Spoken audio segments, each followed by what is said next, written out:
Hi everyone, we are Nightmare Narratives and we are here to help you today. I know you will use this video to fall asleep before, so like the video and subscribe to the channel. Also, where are you from and what time are you watching? Now get comfortable and relax. It was just after midnight when I first saw it. The house was quiet, enveloped in the kind of stillness that makes even the smallest sounds echo through the darkness. I had been in bed for over an hour, my usual routine of scrolling mindlessly through social media having long since become monotonous. I tossed my phone onto the nightstand and turned off the bedside lamp, letting the soft glow of moonlight filter through the thin curtains. That was when I felt it, the unmistakable sensation of being watched. At first, I tried to ignore it, brushing it off as a trick of the mind, the way shadows in the dark often play tricks on you when you're alone. But something about that feeling lingered, heavy and oppressive, as if the very air in the room had thickened. I shifted in bed, peering out into the hallway that stretched from my bedroom toward the living room. The moonlight barely reached the far end of the corridor, leaving most of it cloaked in impenetrable blackness. And that's when I saw it. There, standing at the far end of the hallway, was a figure. I couldn't make out any details. It was just a dark, looming silhouette, tall and motionless. It stood at the boundary where the light faded into darkness. My heart skipped a beat as I stared, waiting for it to move, to reveal some indication that it was human. But it didn't. It simply stood there, unnervingly still, like a shadow cast in the wrong place, refusing to be banished by the faint glow of the moon. I blinked, convinced that my tired eyes were playing tricks on me.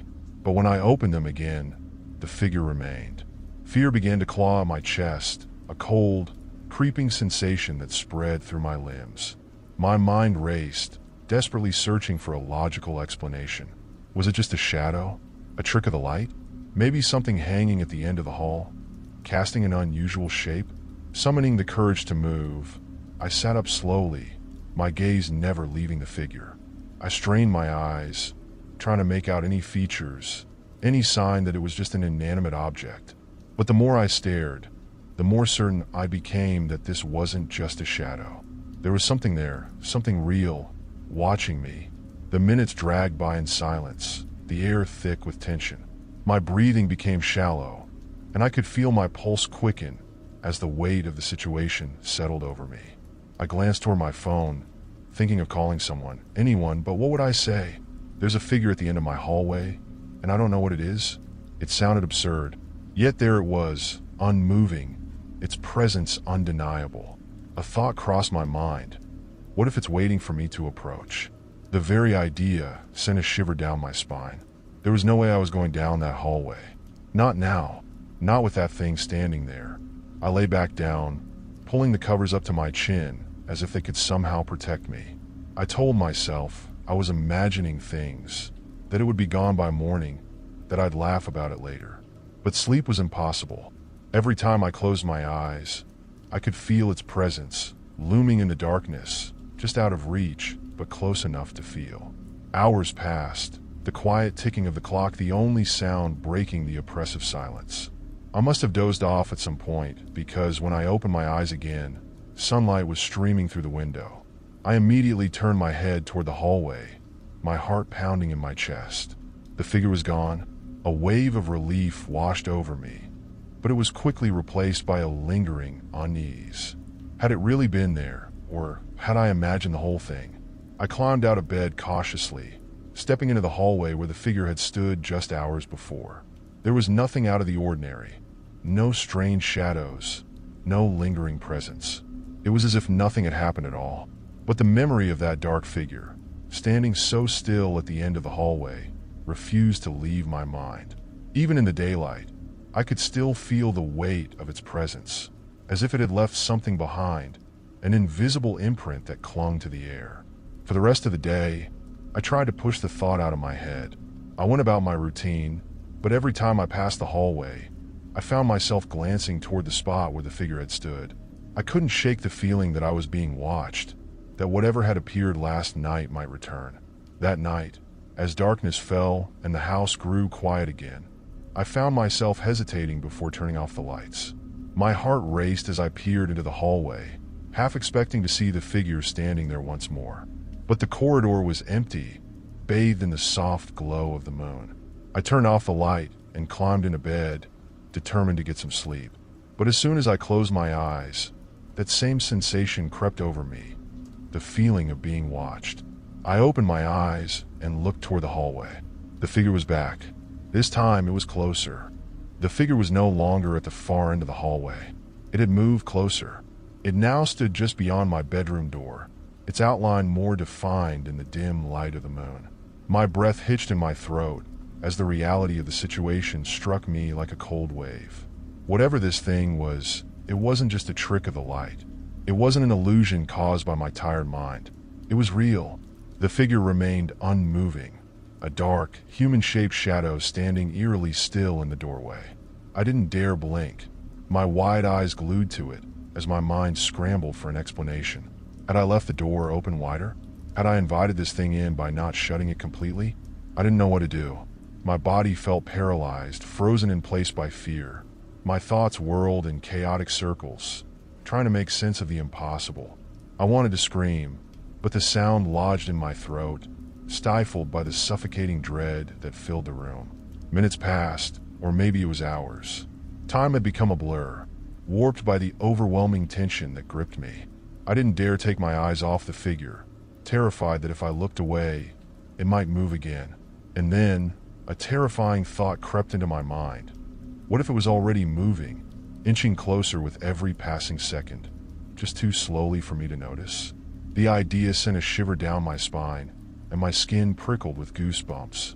I fought the urge to turn on the light, knowing that doing so would break the fragile silence.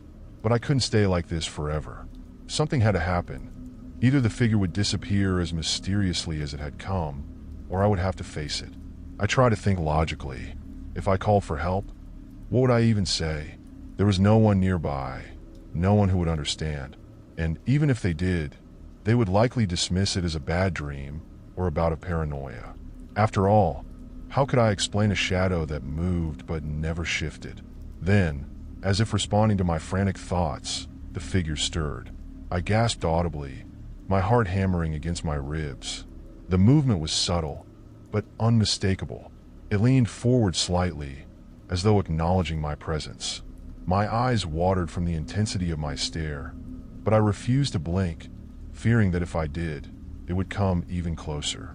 A low, barely perceptible noise drifted through the room, a soft creak, like the sound of wood under pressure. The floorboards? Or was it something else? My heartbeat quickened, the rhythm of my pulse thundering in my ears. The silence was suffocating, every creak and whisper amplified in the darkness. I realized with a jolt that I couldn't stay in bed. I had to do something. Staying still would only make the situation worse. Slowly, cautiously, I shifted my legs under the blanket, preparing to move. I wasn't sure what my plan was. Run? Confront the figure? Hide? Every option seemed equally terrifying. But before I could decide, a sound broke the silence, piercing the stillness of the night. A faint knock. It wasn't coming from the hallway. No, this knock came from somewhere else. From inside the house. Knock! Knock! The sound echoed down the corridor, sending a wave of fresh terror through my body. My gaze darted from the figure to the direction of the sound. It had come from the front door.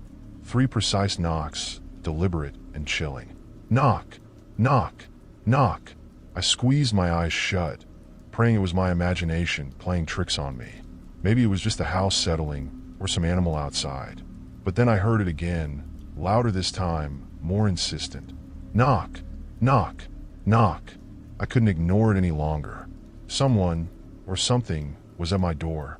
And yet, the shadow in the hallway remained fixed in place, watching, waiting. It was as if the figure had brought this new disturbance into my life, like some kind of dark messenger.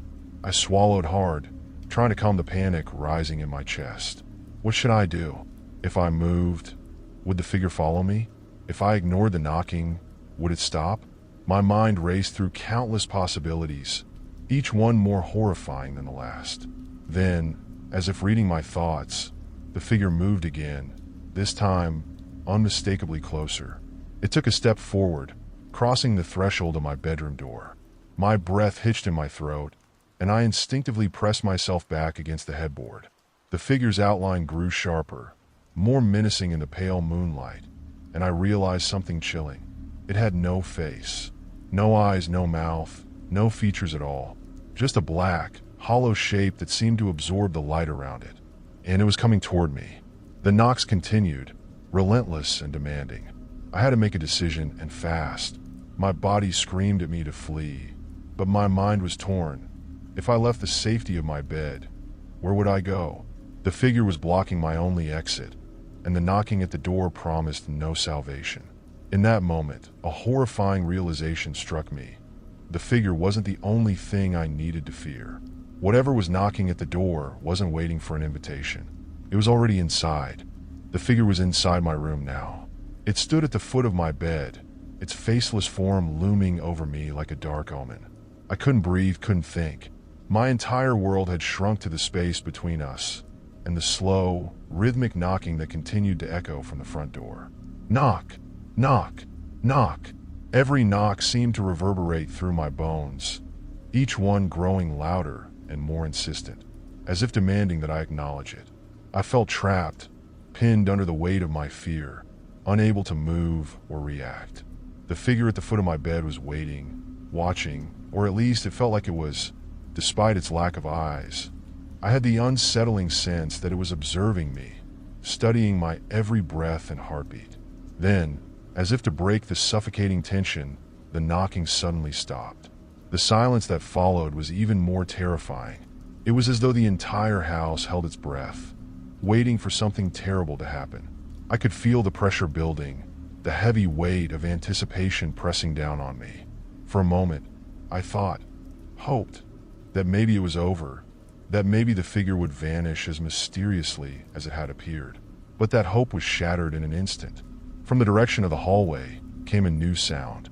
Not the sharp, deliberate knock from before, but something far worse, soft, deliberate footsteps. They were slow, measured, and far too deliberate for my liking. My heart pounded in my chest as the steps grew closer, each one louder than the last. I stared at the faceless figure standing in my room, unable to tear my eyes away from its ominous presence. My mind raced with the growing realization that something else was coming. Something just as terrifying as the shadowy figure, if not worse. And then I heard it, a voice. It was faint at first, almost like a whisper, drifting through the stillness of the night. The words were unclear, distorted, as if carried by the wind itself. But they were unmistakable, a voice calling my name. Come. It wasn't the voice of someone I knew. No, this voice was wrong, unnatural, hollow. It sent shivers crawling down my spine, and I felt my entire body tense up in response. I couldn't pinpoint where it was coming from. Was it the figure at the foot of my bed? Was it someone or something outside the room? Come. To the door. I shook my head, my throat dry and tight. There was no way I was going to the door. Whatever was behind it, whatever had been knocking, was not something I wanted to face. The thought of moving closer to that sound, to that voice, filled me with a sense of dread, so overwhelming that I could barely stand it. And yet, the voice persisted. Come. Open the door. Each word was a taunt, a slow, insidious command that wormed its way into my mind. I pressed my hands against my ears, desperate to block it out, but it was no use. The voice wasn't coming from outside. It was inside my head, echoing in my thoughts like a cursed melody. The figure at the foot of my bed hadn't moved.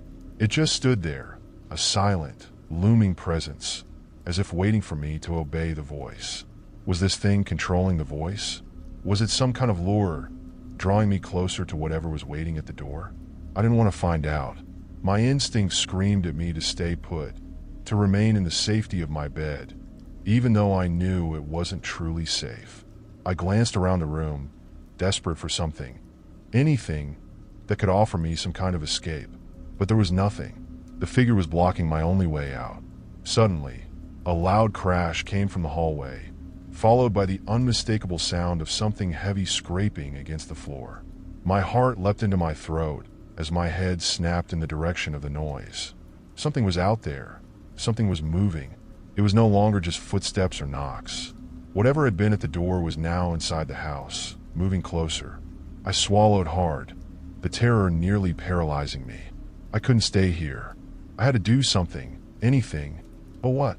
The figure still hadn't moved, but its presence was suffocating, its dark silhouette radiating an eerie sense of expectation. Come, to the door. The voice was louder now, more insistent. It wasn't asking anymore. It was commanding. My body trembled with fear, and I could feel my resolve slipping. The weight of the voice was crushing, an overwhelming pressure that made it hard to think clearly. Every instinct told me not to listen, but the voice was relentless, like a chant that I couldn't escape. With trembling hands, I reached for the edge of the blanket, slowly pulling it back. My movements were slow, deliberate, every muscle in my body tense with anticipation. I didn't want to leave the relative safety of my bed, but staying wasn't an option anymore. The noise outside the room had grown louder, more aggressive. Something was coming, and I couldn't ignore it any longer. I swung my legs over the edge of the bed, my feet touching the cold floor with a shudder. The figure remained unmoving, its presence still looming over me, but I couldn't focus on it anymore. My attention was drawn to the door, the source of the voice and the terrible, unrelenting noise.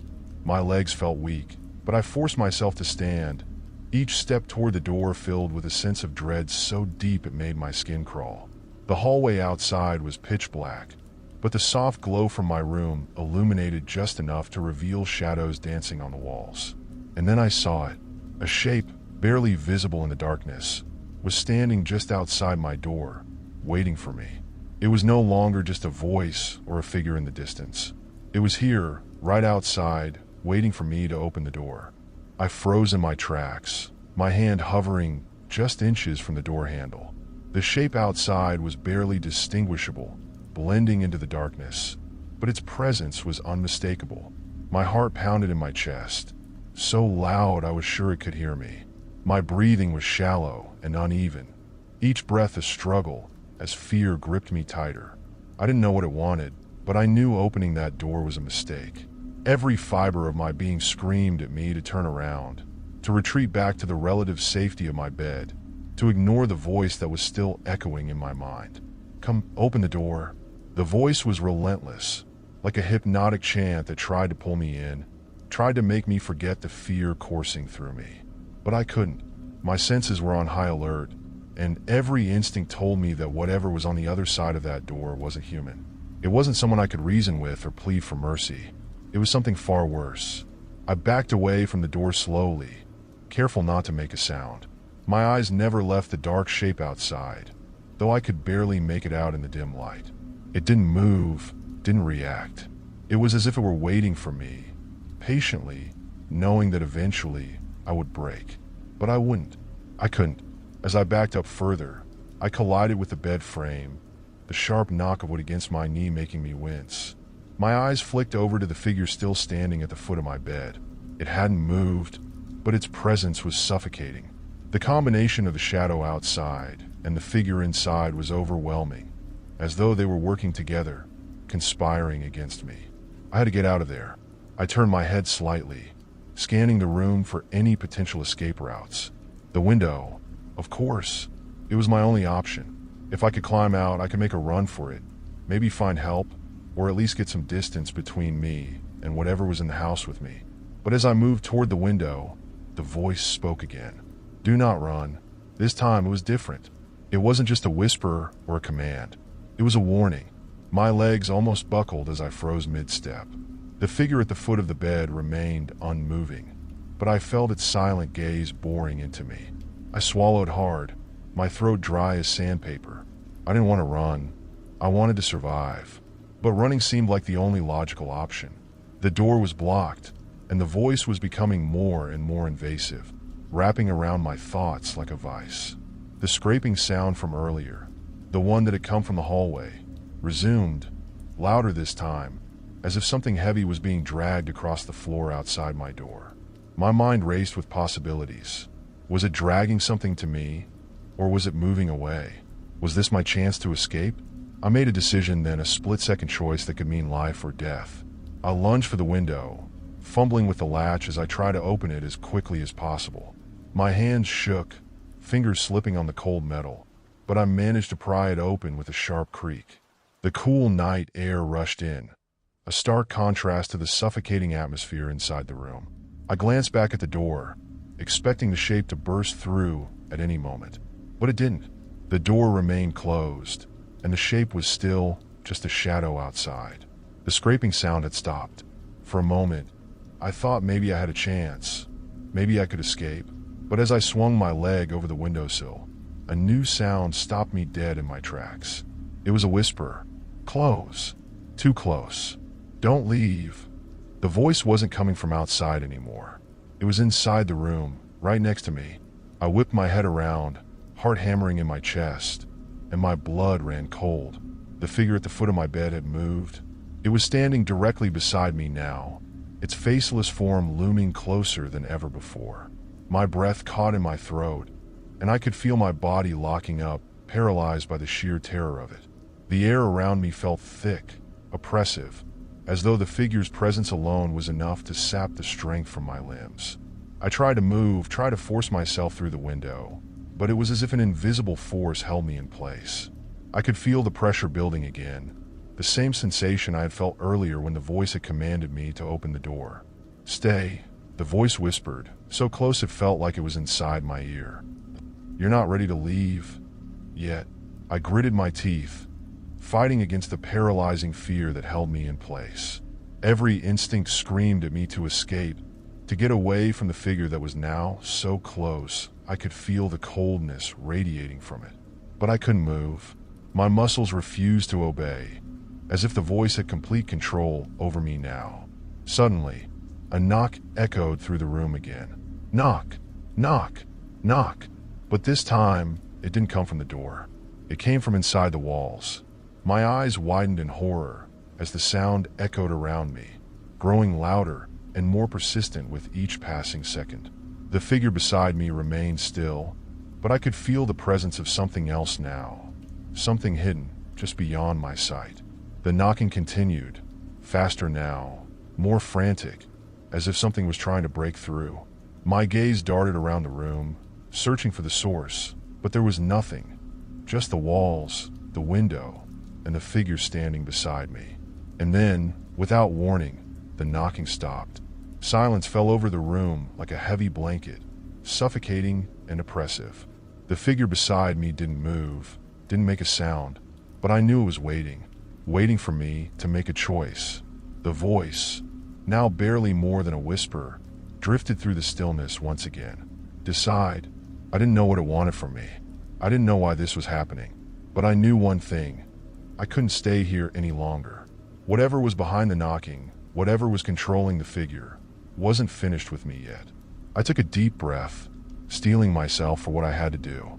And then, with one final burst of willpower, I forced myself through the window, tumbling onto the grass outside. As I scrambled to my feet, the cold night air hit me like a wave, shocking me back into full awareness. I didn't stop to look back. I didn't want to see if the figure had followed me, or if the knocking would start again. I just ran, my legs carrying me as fast as they could into the night. But even as I ran, the voice lingered in my mind, a dark echo that I knew I wouldn't be able to escape. Decide. I didn't stop running until I was sure I had put enough distance between myself and the house. The pounding in my chest matched the rhythm of my footsteps, and the chilling voice still echoed faintly in the back of my mind.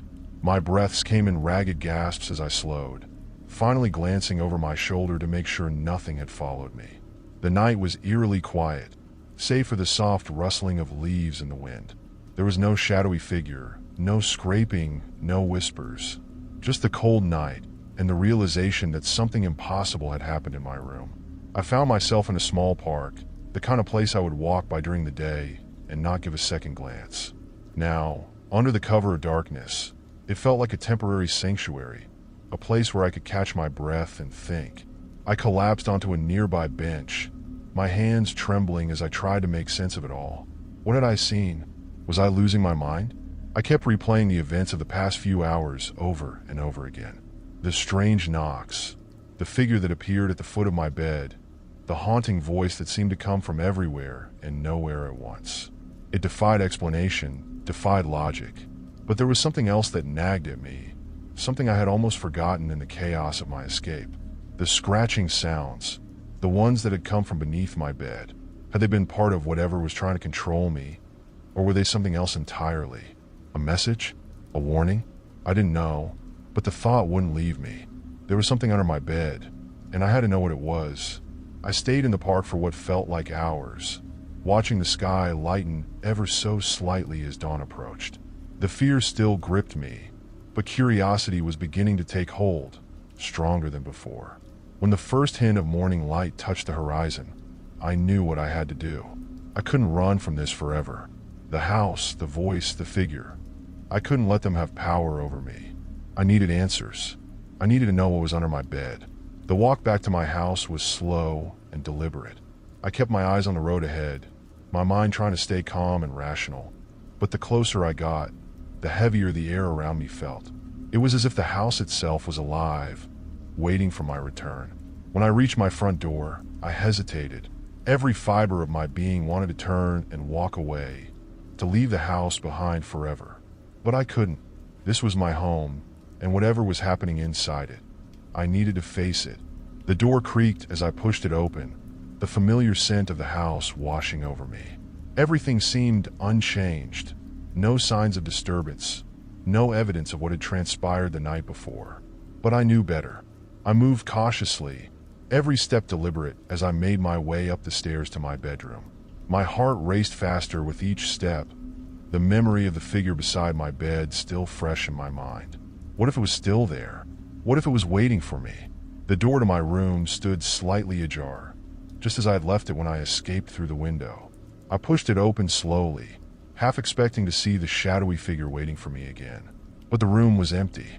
Relief washed over me, but it was short-lived. The silence felt unnatural, thick with tension.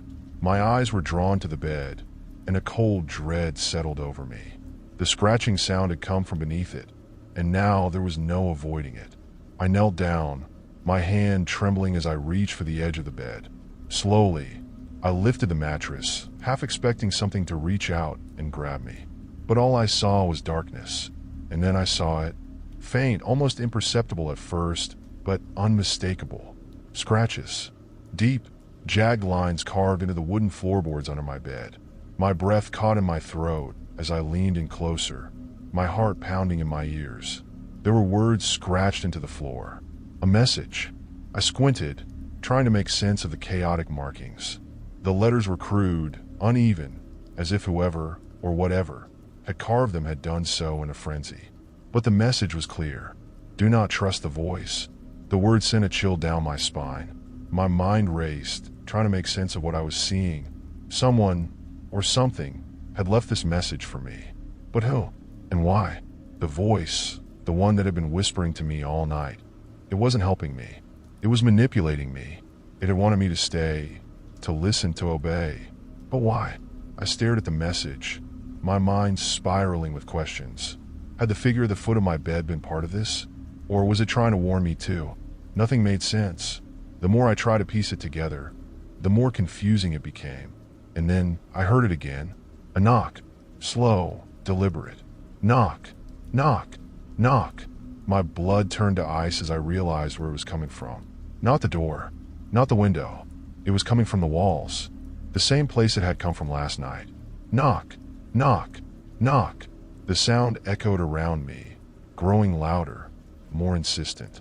I backed away from the bed, my eyes darting around the room. The knocking was everywhere, surrounding me. And then the voice returned, softer this time, but just as chilling. You didn't listen. I stumbled backward, my heart racing, and before I could make sense of what was happening, the floor beneath me began to vibrate. The knocking grew louder, more frantic, as if something was trying to break through the walls. And in that moment, I knew one thing for certain. Whatever was living in this house with me, it wasn't finished yet. The knocking didn't stop. It reverberated through the walls, growing louder and more chaotic, as if whatever was behind them was desperate to break free. The noise filled every corner of my room, echoing in my skull, driving my heart to pound faster. I was paralyzed by fear, caught between the urge to flee and the need to understand what was happening. You didn't listen. The voice whispered again, fainter now, like it was fading in and out of existence, but its presence was undeniable. It slithered into my mind, filling it with dread and confusion. What had I ignored? What was I supposed to understand? I backed away from the bed, my breath shallow, my hands shaking. The message scratched beneath my bed, "Do not trust the voice," flashed in my mind. But there was no escaping it now. The voice had wormed its way into my reality, sinking its claws deeper and deeper. I grabbed my phone, hands trembling as I fumbled to unlock it. I needed help. I needed someone to tell me I wasn't losing my mind. My fingers hovered over my contacts list, but I couldn't think of anyone who would believe me. What would I say? That I was hearing voices in the walls? That something had scratched a cryptic message under my bed? It sounded insane even to me. The knocking suddenly stopped. The silence that followed was even more terrifying than the noise. It pressed down on me, heavy and suffocating, as if the very air in the room had thickened. My pulse pounded in my ears as I strained to listen, waiting for the next sound, the next impossible event. And then it came, not a knock this time, but something far worse. A whisper so soft and cold, it made the hairs on the back of my neck stand on end. "It's too late." I spun around, scanning the room, but it was empty. The voice wasn't coming from one place anymore. It was everywhere, above me, beneath me, in the walls, in the very air I was breathing. The fear became unbearable, like a weight crushing down on me. My thoughts spiraled out of control, grasping for some shred of logic, some explanation that would make this all stop. But there was none. I was alone, trapped in a nightmare I couldn't escape. Desperation took over. I bolted out of my room, fleeing down the hallway, my footsteps echoing through the silent house. I had to get out, to escape whatever was in there with me. The front door loomed ahead, my one hope of freedom, but before I could reach it, a noise stopped me in my tracks. It came from the attic, a soft, scraping sound like something moving slowly across the floor above me. My heart plummeted. I had forgotten about the attic, the space I rarely visited. But now, the idea of something being up there, a presence that had been hiding just above my head, became too real to ignore. The noise continued, faint but steady, like the scratching under my bed but louder, more deliberate. I stared up at the ceiling, my mind racing. Could that be where it was coming from? The knocking, the whispers, the source of everything? I didn't want to go up there. Every instinct told me to leave, to run far from this cursed house and never look back. But something pulled at me, some sick need to understand, to confront whatever was haunting me. With trembling hands, I grabbed a flashlight from the kitchen drawer. I moved slowly, my legs feeling like lead as I made my way toward the narrow door that led to the attic stairs. Each step creaked under my weight, the house itself seeming to protest against my decision. I hesitated at the door, my hand resting on the cold brass handle. The scraping sound had stopped, replaced by a silence so thick it seemed to press against my skin. I pushed the door open, revealing the steep staircase leading into darkness. My breath caught in my throat. The attic had always been a space I avoided, dusty, cluttered, filled with forgotten things. But now, it felt like stepping into another world entirely, one filled with unseen horrors waiting in the shadows. The air up there was colder, and the musty scent of old wood and forgotten objects hit me as I began to ascend the stairs. The flashlight beam cut through the darkness, revealing boxes, old furniture, and the faint outlines of objects I couldn't fully make out. But then, the beam caught something that made my blood run cold. At the far end of the attic, just beyond the reach of the light, there was a figure. It stood motionless, its silhouette faint in the darkness, but there was no mistaking it. It was there, watching me. My heart leaped into my throat, and I froze. The figure didn't move, didn't speak, but I could feel its eyes on me, boring into my soul. It was the same figure from my room, the same one that had stood at the foot of my bed. I tried to move, but my body refused to obey. I was paralyzed with fear, my mind screaming at me to run, to get out, but I couldn't tear my gaze away from the figure. It began to move, slowly, deliberately. It stepped forward, the creak of the floorboards the only sound in the suffocating silence. The light from my flashlight flickered, casting strange shadows that danced across the walls. And then it spoke. "You should have left when you had the chance." The voice was different now, deeper, more menacing. It wasn't the disembodied whisper that had haunted me before. This was real, tangible, coming from the thing in front of me. My paralysis broke. I stumbled backward, nearly tripping over a box as I turned and fled down the stairs. I didn't look back, didn't stop until I was out of the attic, slamming the door behind me. My chest heaved with ragged breaths as I leaned against the door, my mind racing. What was happening to me? Why was this happening? None of it made sense. But one thing was clear. The house wasn't just haunted by memories. Something far darker, far more malevolent, had taken root here, and now it wanted me. The knocking started again, louder and more aggressive this time, as if it was angry. And I knew, without a doubt, that whatever was in that attic, whatever had been watching me through the walls, was coming for me. And it wouldn't stop until it had what it wanted. I barely slept that night. Every sound, every creak of the house, felt like a sinister presence lurking just beyond my reach. My body trembled, heart racing each time the thought of the figure in the attic crossed my mind.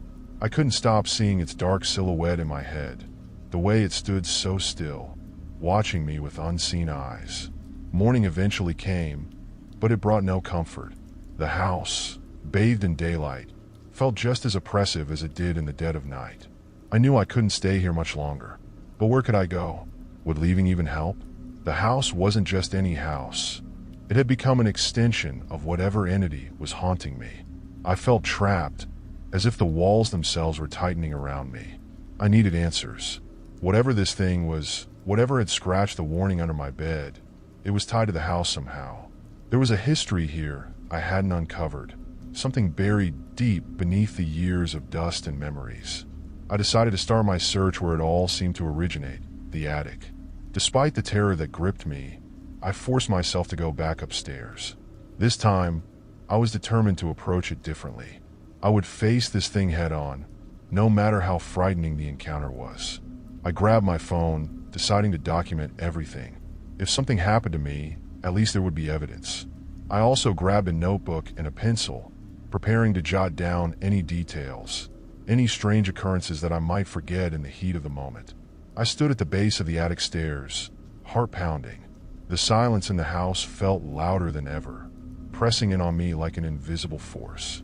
For a brief moment, I considered turning around and leaving it all behind, but I knew deep down that running wouldn't help.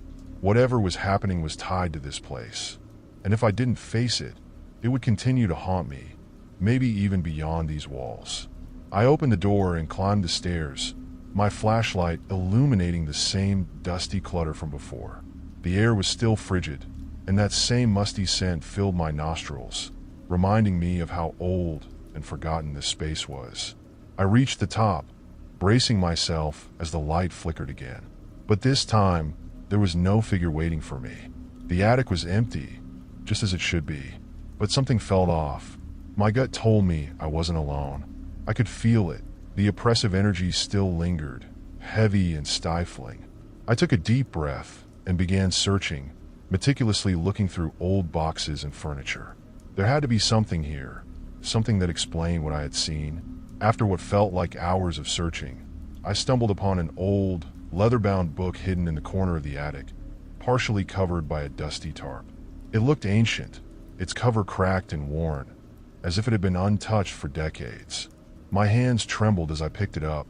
The title was faded, but I could make out the words "The Truth Behind the Darkness" scrawled in jagged letters across the front. I opened the book carefully, the pages brittle with age. Inside, I found a series of strange symbols and sketches. Eyes, dark figures, and cryptic messages. It looked like the ramblings of someone on the edge of madness, but as I flipped through, one particular entry caught my attention. It described a man who had lived in this very house decades ago. He had reported seeing shadows in the attic, figures standing at the end of his hallway, and hearing strange whispers that plagued him night and day. The man had become obsessed with these occurrences, convinced that something was trying to communicate with him. The more I read, the more unsettling the details became. According to the book, the man had carved warnings and messages into the house, trying to warn future occupants of the entity that resided here. He believed that whatever was haunting the house fed on fear, growing stronger with each moment of terror it induced. My blood ran cold as I read the final line of the entry. It watches you through the walls.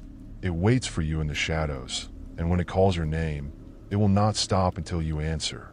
The scratching under my bed, the figure in the attic, it all made sense now. The warnings weren't just figments of my imagination. They were real, left behind by someone who had experienced exactly what I was going through. I dropped the book, my mind spinning. This entity had been here for years, perhaps even centuries, feeding on anyone who entered this house. And now it had chosen me as its next victim. I stumbled backward, desperate to leave the attic, when I heard it again. The knock. But this time, it wasn't coming from the attic. It was coming from downstairs. I froze, heart hammering in my chest. The knock was deliberate, slow, and rhythmic, as if someone or something was trying to get my attention. I hesitated, torn between fleeing the house and confronting whatever was waiting for me. But then I heard it, the voice, deep and chilling, calling my name. Sarah. I nearly dropped the flashlight. It was the first time the entity had spoken my name. The sound of it, so cold and detached, sent a wave of terror through me. I knew I had to make a choice. Run and risk being hunted down, or face whatever this thing was head on. With trembling hands, I descended the stairs, the house now bathed in the eerie glow of dusk.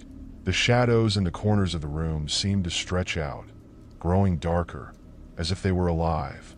Every step I took felt like walking into a nightmare. I reached the bottom of the stairs, and there it was, standing in the hallway just beyond the living room. The figure. It stood there, motionless, but this time, I could see its face, or rather, the lack of one. Its features were smooth, like a mannequin's, with empty eyes that seemed to bore into me. Its body was tall, unnaturally slender, and draped in shadow. The knocking stopped. For a moment, we stood there, locked in some kind of twisted standoff. The air around me grew colder, my breath visible in the dim light. My mind screamed at me to move, to do something, but I was frozen in place, transfixed by the entity's presence. Then it spoke again. "You're too late." The words echoed through the house, chilling me to the bone. Too late for what? To leave? To save myself?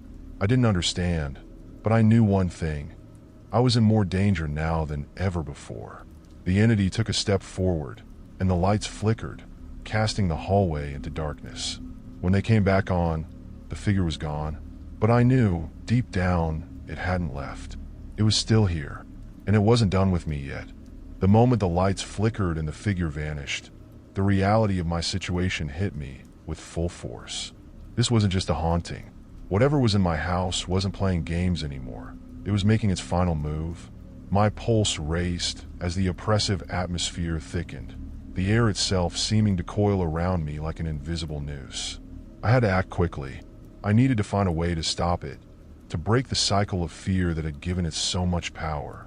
The entity had spoken those cryptic words, "You're too late," but I refused to believe that all hope was lost. There had to be something I could do. My mind raced back to the book I had found in the attic. The truth behind the darkness. That man, the one who had lived here before me, had documented his experiences for a reason.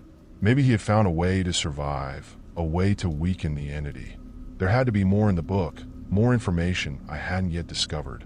But before I could retrieve it, a loud crash echoed from upstairs. I whipped around, my heart pounding in my chest. The sound had come from the attic again, the place where it all started. I had no choice but to go back up. As much as I wanted to run, to leave this cursed house behind, I knew the entity would follow me wherever I went. It had claimed me as its own, and until I confronted it, there would be no escape. Grabbing the flashlight and steeling myself for what was to come, I forced my feet to move, one heavy step at a time, back toward the attic door. The knocking resumed, but now it seemed to be coming from every direction. Downstairs, upstairs, even within the walls. It was as if the entire house was alive with malevolent energy, pulsing in time with my own fear. I reached the attic stairs, the cold air once again biting at my skin. My hand trembled as I gripped the railing, ascending slowly, cautiously, my flashlight casting long, flickering shadows along the walls. At the top, I paused, listening. The attic was silent, unnaturally so. I scanned the room, half expecting the figure to be waiting for me again, but the space was empty, just the same dust-covered boxes and forgotten relics of the past. The book lay where I had left it, open on the floor, its brittle pages fluttering slightly in the draft. I picked it up, frantically flipping through the pages, my eyes scanning the text for any clue that might help me. And then I found it, an entry near the back of the book, one I hadn't noticed before. The handwriting was shakier, more desperate, as if the author had written it in a hurry. To break the cycle, you must face the darkness in the place where it began. Only there will it reveal its true form, and only there can it be defeated. But beware, the darkness will not go down without a fight. It will use everything against you, everything you fear, to make you submit. Do not give in. My heart raced as I read the final line. If you fail, the house will claim you, and you will become part of its curse, just like the others before you. The others before me. That was the key. This thing had been feeding on people for years, trapping them here, making them part of its twisted existence. But where had it begun? Where was the place the book referred to? The scratching, the message under my bed. That was the first time I had noticed something was wrong, the first time the entity had made its presence known. Could that be the place? Was it trying to guide me there all along? Without another thought, I bolted down the stairs, heading straight for my bedroom. The house groaned around me, as if it was trying to resist, but I pushed forward. Whatever was coming, I had to face it now, or I would be trapped here forever. When I reached the bedroom, the scratching had already started again, louder this time, more frantic. I dropped to my knees, pulling the bed away from the wall to reveal the scratched message underneath. My flashlight flickered, casting erratic shadows across the floor, but I could see it clearly now. Look beneath. Beneath the bed? No, that couldn't be right. The floor? I knelt down, running my hands across the wooden planks, and then I felt it, a loose board. My fingers pried it up, and beneath it, there was a small compartment hidden beneath the floorboards. Inside, there was a single object, a key. I grabbed it, my mind racing. A key? What could it unlock? I stood up, scanning the room. There was no locked door here, nothing that required a key. And then I remembered the basement. There had always been a door down there, one I had never opened. It had been locked since I moved in, and I hadn't thought much of it. But now, with the key in my hand, I knew that was where I had to go. I rushed down the stairs, the house groaning and shifting around me, the knocking now deafening, as if the entity knew I was close to finding its heart. The basement door loomed ahead, dark and foreboding. My hands shook as I slid the key into the lock, and with a soft click, the door swung open. The air that hit me was thick with decay, the stench of something ancient and rotting. I stepped inside, flashlight beams slicing through the oppressive darkness. The basement was cold, much colder than the rest of the house, and the walls were lined with old brick, slick with moisture. The floor was dirt, uneven and worn, as if something had been buried there long ago. At the far end of the room, I saw it, a small stone altar, and standing behind it was the figure. This time, there was no doubt. It was waiting for me. Its form was clearer now, no longer just a shadow. Its skin was pale, almost translucent, stretched tight over its gaunt frame. Its eyes, those horrible, empty eyes, stared into mine, and I felt a wave of terror wash over me. But I couldn't back down now. The entity moved toward me, its mouth twisting into a grotesque smile. "You've come," it rasped, its voice like dry leaves on the wind. "But it's too late. You can't stop what's already begun." I stepped forward, heart pounding, refusing to let it see my fear. "I'm not afraid of you," I lied, my voice trembling. The figure laughed, a low, hollow sound that echoed through the basement. "Oh, but you are, and that's why you will fail."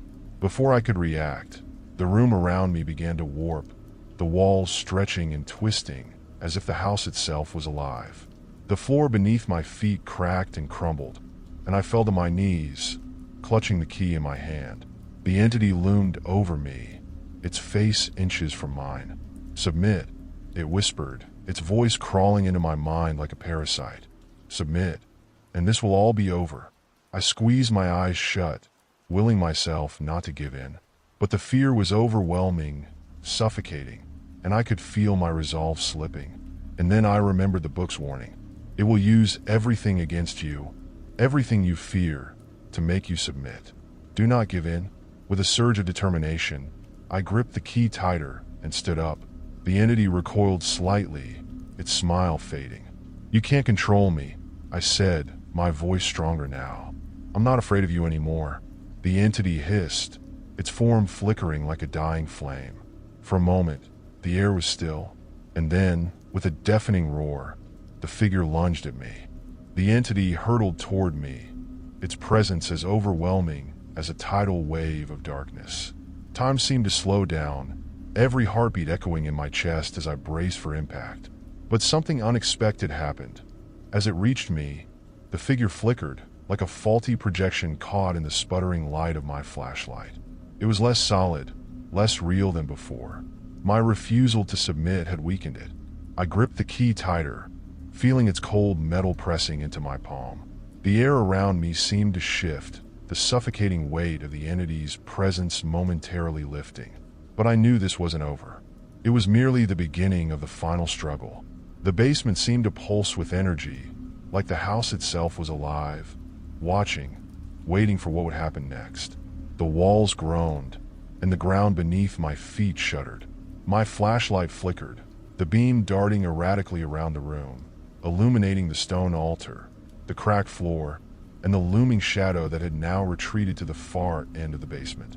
I took a step forward, the key still clenched in my hand. The figure remained at a distance, its pale eyes fixed on me, but there was no smile now, no satisfaction, only anger.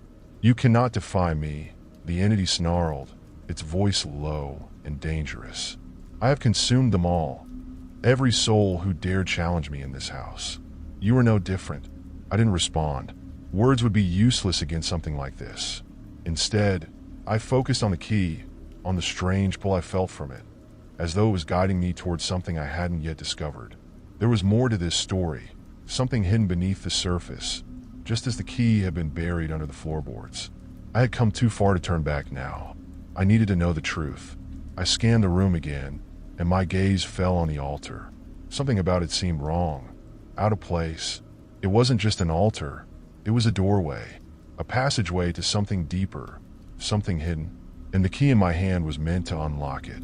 With renewed determination, I walked toward the altar, my footsteps echoing in the eerie silence. The figure shifted slightly, as if uncertain, but it didn't move to stop me.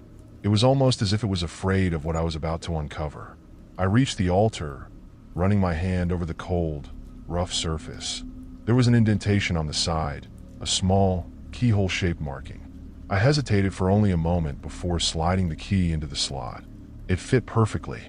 With a soft click, the altar shifted, a deep rumble reverberating through the floor as the stone slowly slid open, revealing a narrow passage beneath it. The air that wafted up from the dark hole was colder than anything I had felt before, and the smell of damp earth and decay was overwhelming. Behind me, the figure let out a low, guttural growl, but it still didn't move to stop me. It was as though this passage was the one place it couldn't follow, the one place where it had no power. I hesitated only briefly before descending into the darkness. The passage was narrow, the walls rough and unfinished, as though they had been carved out by hand long ago. The deeper I went, the more oppressive the air became, thick with the weight of something ancient and malevolent. The ground beneath my feet was uneven, a mixture of dirt and crumbling stone, and every step echoed eerily in the confined space. At the bottom of the passage, I found myself standing in a small, circular chamber. The walls were lined with strange, intricate carvings, symbols that I didn't recognize, but that filled me with a deep sense of unease. In the center of the room was a stone pedestal, and on top of it was an old, weathered book, its pages yellowed with age. The moment I laid eyes on the book, I knew it was the key to everything. It was the heart of the curse that had plagued this house for generations. I could feel the weight of its power, the dark history it contained. I stepped closer, my fingers trembling as I reached out to touch the book. But as soon as my hand brushed its surface, the figure reappeared, no longer just a shadow, but a solid, horrifying presence that loomed over me, its eyes burning with hatred. "No," it hissed, its voice a venomous whisper. "You cannot touch that. It does not belong to you." But I didn't pull back. This was my only chance to break the curse, to end the nightmare that had consumed so many before me. I couldn't let the fear win now. I opened the book. The pages were filled with strange symbols and cryptic passages, written in a language I couldn't understand. But as I turned the pages, something began to change. The air around me crackled with energy, and the carvings on the walls started to glow with a faint, eerie light. The figure recoiled, its form flickering as though it was struggling to maintain its grip on reality. I kept turning the pages, faster now, desperate to find something, anything that would help me end this. And then, near the back of the book, I found it, a passage written in English, clear and legible amidst the chaos of symbols. It was a ritual, a way to banish the entity from the house for good. My heart pounded in my chest as I read the words, committing them to memory. But as I began to recite them aloud, the figure let out a deafening roar, its form swelling and warping as though it was being torn apart from the inside. The house shook violently, and the ground beneath my feet cracked, but I didn't stop. I kept reciting the words, louder and louder, until the very air seemed to pulse with their power. The entity shrieked, its form writhing and distorting, and for the first time, I saw fear in its eyes. "You cannot do this," it screamed, its voice a twisted, desperate wail. "You will never be free of me." But I didn't stop. I couldn't. This was the end. This was my only chance. With a final, ear-splitting scream, the figure exploded into a cloud of darkness, the shadow dissipating like smoke in the wind. The room fell silent, the oppressive weight lifting as the entity was finally banished. I stood there, breathing heavily, the ritual book still clutched in my hands. The nightmare was over, or so I thought. As I turned to leave the chamber, something caught my eye, something in the corner of the room, just out of sight. I walked toward it, my footsteps echoing in the silence. It was a mirror, old and covered in dust, and in its reflection, I saw something that made my blood run cold. There, standing behind me, was the figure. It hadn't been banished. It had only changed, and now it was a part of me. I stared into the mirror, my heart pounding in my chest. The figure stood behind me, its face twisted into a grotesque smile, a chilling reminder that the nightmare was far from over. The entity had transformed, merging with my very essence, and the realization sent icy fingers of dread creeping down my spine. For a brief moment, I froze, unable to move, trapped in the reflection of the being I had thought I had defeated. Its eyes, once filled with malice, now sparkled with an unsettling mixture of triumph and sorrow. It felt as if it was trying to communicate, to impart a message that lingered just beyond my comprehension. "Why won't you leave me?" I finally asked, my voice barely above a whisper. "I did everything I was supposed to. I followed the ritual. I banished you." The figure in the mirror chuckled softly, a sound that sent shivers coursing through me. "You cannot banish what is already part of you," it replied, its voice echoing in my mind. "You unlocked the door, and now you must confront what lies beyond." As those words settled in, an overwhelming sense of panic washed over me. The walls of the chamber began to close in, the carvings pulsing with a rhythm that echoed the beat of my heart. I stumbled backward, my eyes darting around the room, searching for a way out, a way to escape this torment. "No, I refuse to be trapped," I shouted, my voice rising in defiance. But deep down, I could feel it, a connection to the darkness that had haunted me, an inescapable bond that I couldn't deny. It was as if the entity had woven itself into the very fabric of my being, each heartbeat resonating with its sinister energy. Desperation clawed at my throat as I turned back to the book, flipping through its pages for another ritual, another way to sever the connection. But as I scanned the text, I realized there was no way out. The passages that had once promised salvation now felt like chains binding me to this fate. In a moment of desperation, I slammed the book shut, but the sound echoed emptily, swallowed by the darkness. The entity laughed, a sound that resonated through the very marrow of my bones, drowning out my thoughts and filling me with dread. "You cannot escape," it hissed, its form shifting in the reflection. "You wanted to know the truth, and now you will live it. Forever." Suddenly, the chamber around me began to distort. The walls twisted and swirled, the carvings warping into grotesque faces that grinned down at me, their mouths wide in silent screams. I felt the ground beneath my feet shift, tilting and twisting until I was no longer standing in the chamber, but suspended in a void of darkness. With a final scream of defiance, I closed my eyes and concentrated, reaching deep within myself.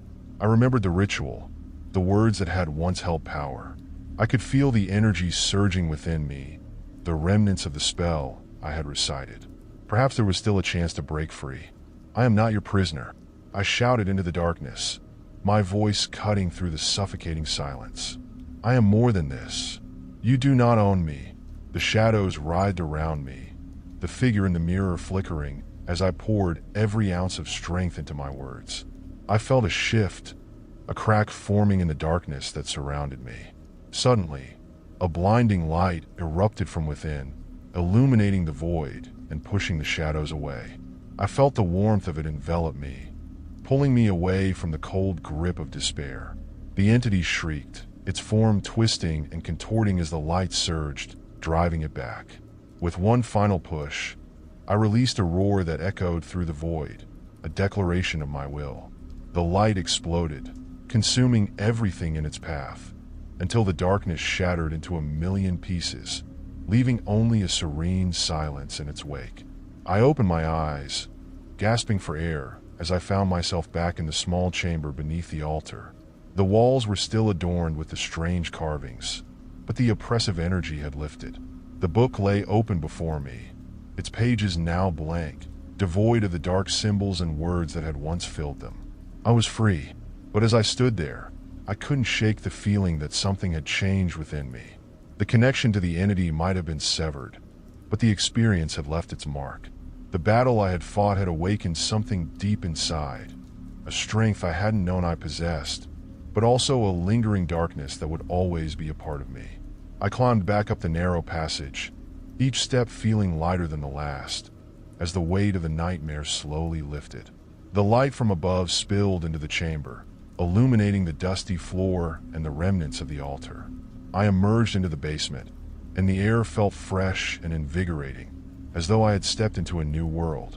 As I stood there, I realized that the true victory lay not just in banishing the entity, but in embracing the strength I had discovered within myself. I had faced my fears, fought against the darkness, and emerged stronger for it. But as I turned to leave, I cast one last glance back at the basement. The mirror had shattered, the remnants of my past now gone, but I knew that the shadows would always linger at the edges of my consciousness. With that thought in mind, I walked up the stairs, the house no longer a prison, but a place of new beginnings. I had faced the unseen eyes watching me, confronted the fears that had haunted my nights, and emerged victorious. As I stepped outside, the sun shone brightly in the sky, illuminating the world in a way I had never truly appreciated before. The shadows were gone, but their lessons remained, reminders of the strength that comes from facing one's fears and the power of choice in a world filled with darkness. In that moment, I understood that while the nightmares may come and go, I had the ability to stand tall against them, to face the shadows without fear. The battle had ended, but the journey was only just beginning. If you like the story, don't forget to subscribe and like the video. Let's begin the next story. The sun hung low in the sky, casting a warm golden hue over the small town of Elderwood. I had lived here my entire life, yet this particular day felt different. A strange sense of foreboding hung in the air, whispering secrets that made the hairs on the back of my neck stand on end.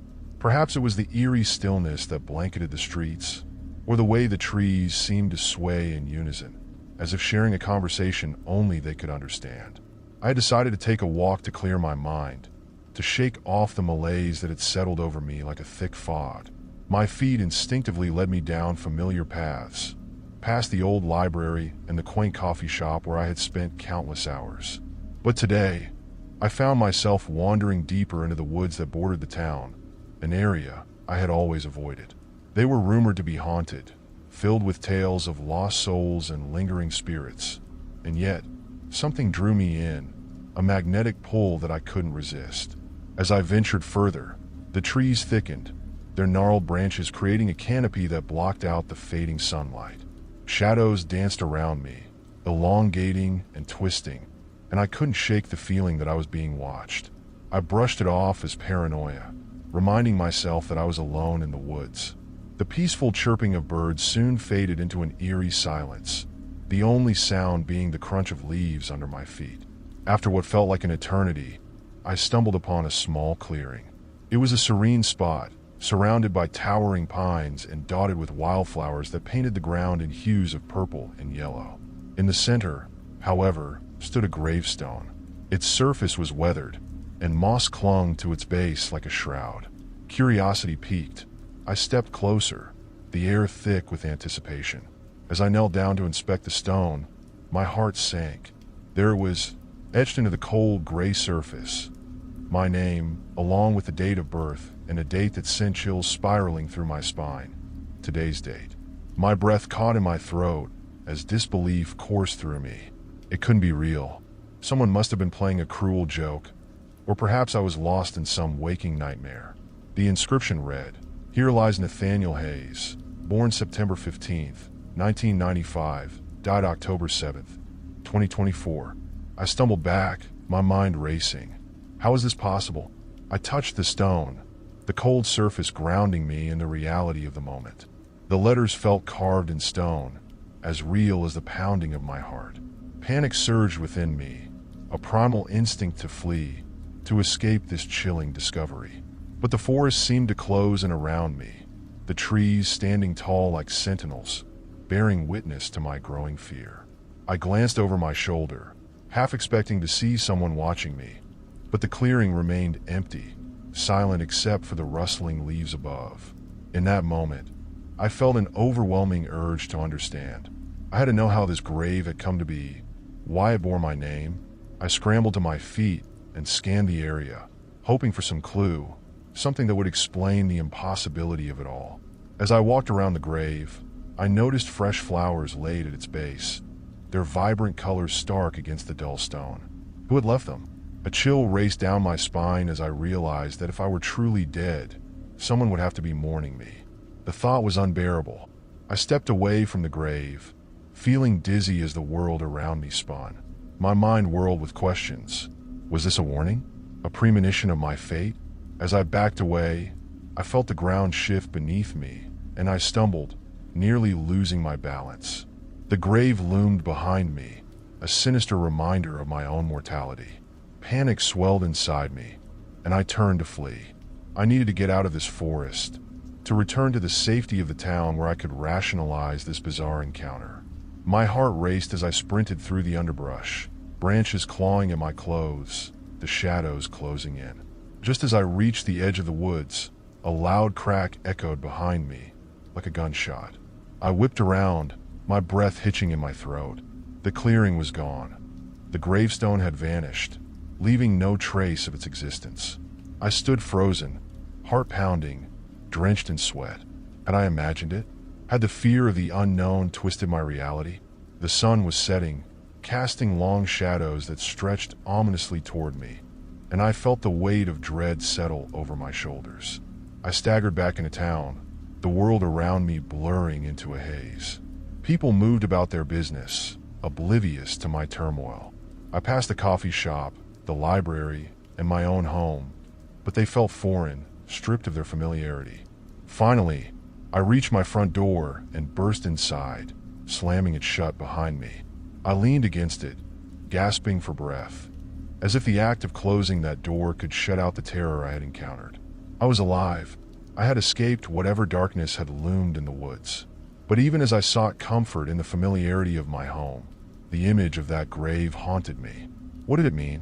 What forces were at play? I couldn't shake the feeling that I had brushed against something otherworldly, something that sought to entwine itself with my fate. I sank onto the couch, my mind racing. The shadows seemed to whisper in the corners of the room, reminding me of the grave, of the flowers, of the name etched in stone. I had to know more, to unravel this mystery before it consumed me entirely. As night fell and darkness enveloped the world outside, I resolved to return to that clearing, to confront whatever entity had placed my name on that grave. The thrill of fear coursed through me, intertwining with a sense of purpose. I would face this head-on, discover the truth behind my own death before it became a reality. With that determination, I began to formulate a plan. There was no escaping the shadows that had begun to creep into my life. I would seek out answers, and I would do so before it was too late. The next morning arrived with an unsettling quietness that enveloped my home. I woke with the sun streaming through the blinds, yet the warmth did little to ease the chill that lingered in my bones. The memory of the grave weighed heavily on my mind, its haunting image vivid as I tried to push it aside. I had to focus. I needed a plan to confront the mystery that had invaded my life. After a hurried breakfast, I made my way to the local library, a place I had frequented since childhood. It felt like a sanctuary, filled with stories of lives lived and lost. But today I sought something different. Information. My pulse quickened as I stepped inside, the familiar smell of old books greeting me like an old friend. I made my way to the back, where the history section lay, and began to scour the shelves for anything that might explain the strange occurrences in Elderwood. I lost myself in research, flipping through books that spoke of local legends and lore.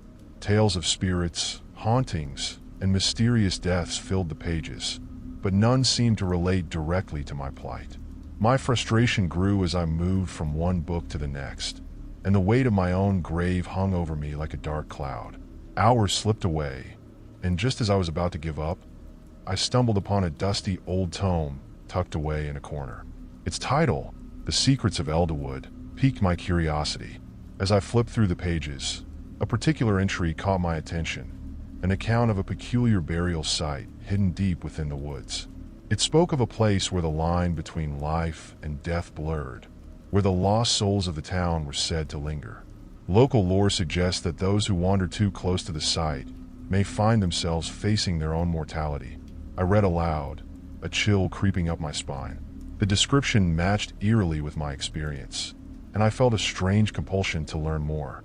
The book mentioned a local historian, an elderly woman named Edna, who had devoted her life to uncovering the town's secrets. I quickly jotted down Edna's address and left the library, the weight of the book still in my hands. As I walked through the town, I felt the eyes of the townsfolk upon me, their curious glances igniting a sense of paranoia. Did they know? Had word spread about my unsettling discovery? I shook off the thought, reminding myself that I was not yet a ghost, merely a man seeking answers.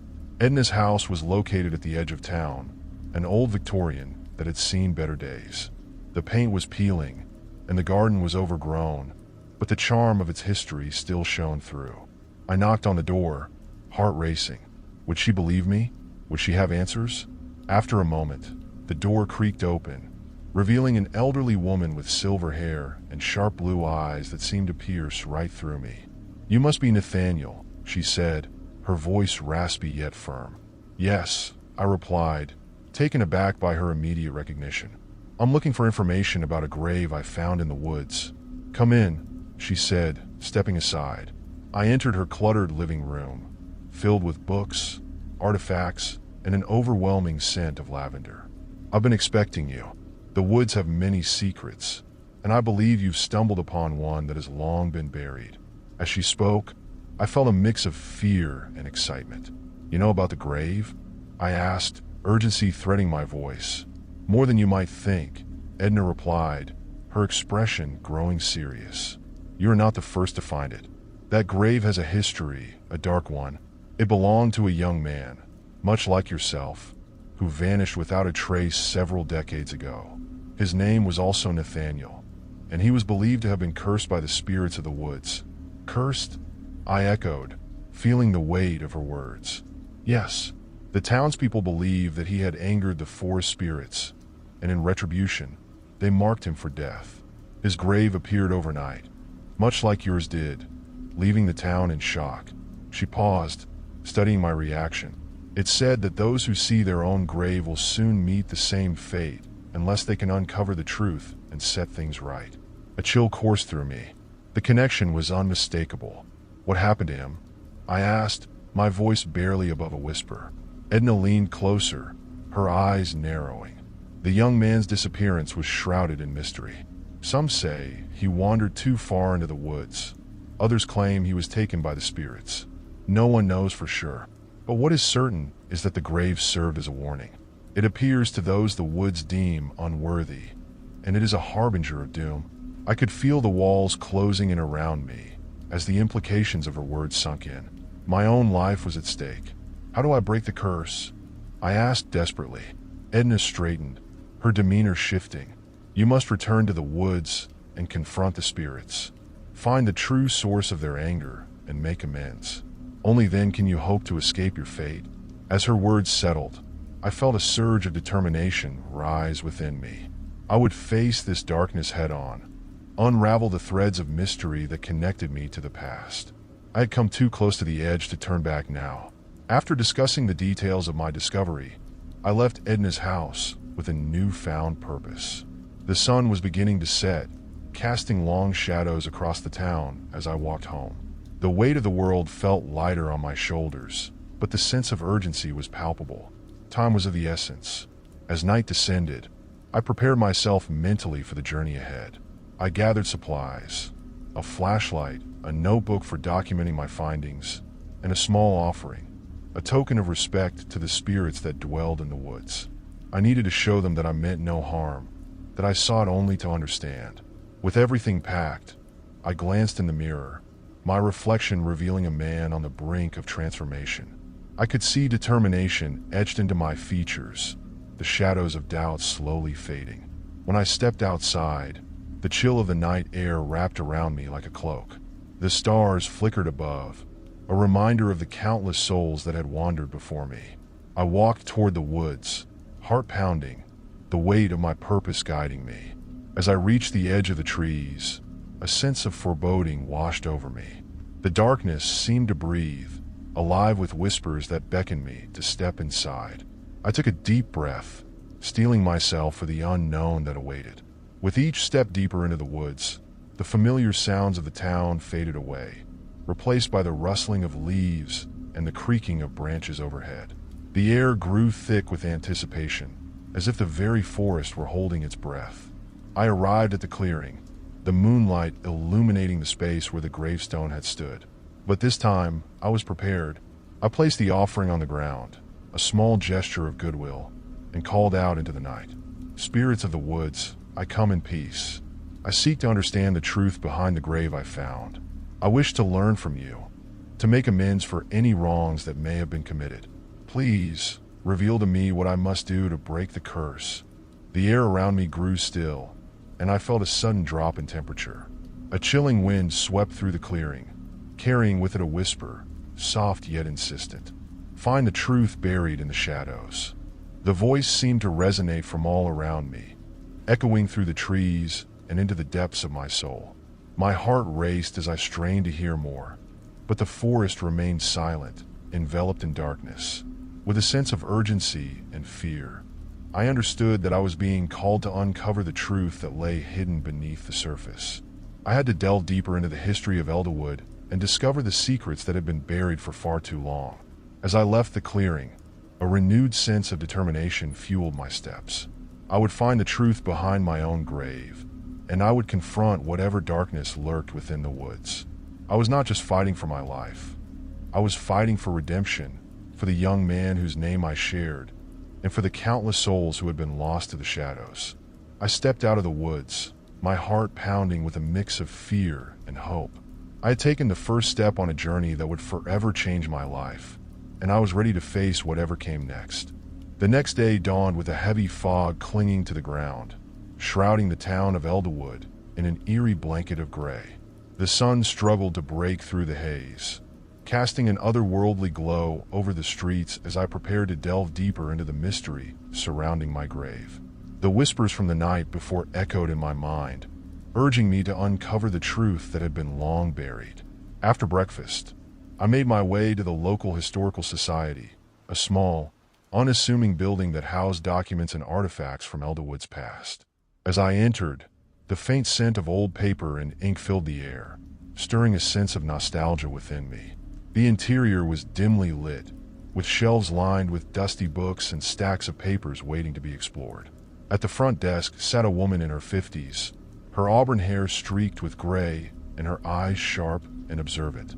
"Can I help you?" she asked, her tone friendly but cautious. "I'm looking for information on the history of Elderwood, particularly any details regarding disappearances or unusual graves," I replied, trying to mask the urgency in my voice.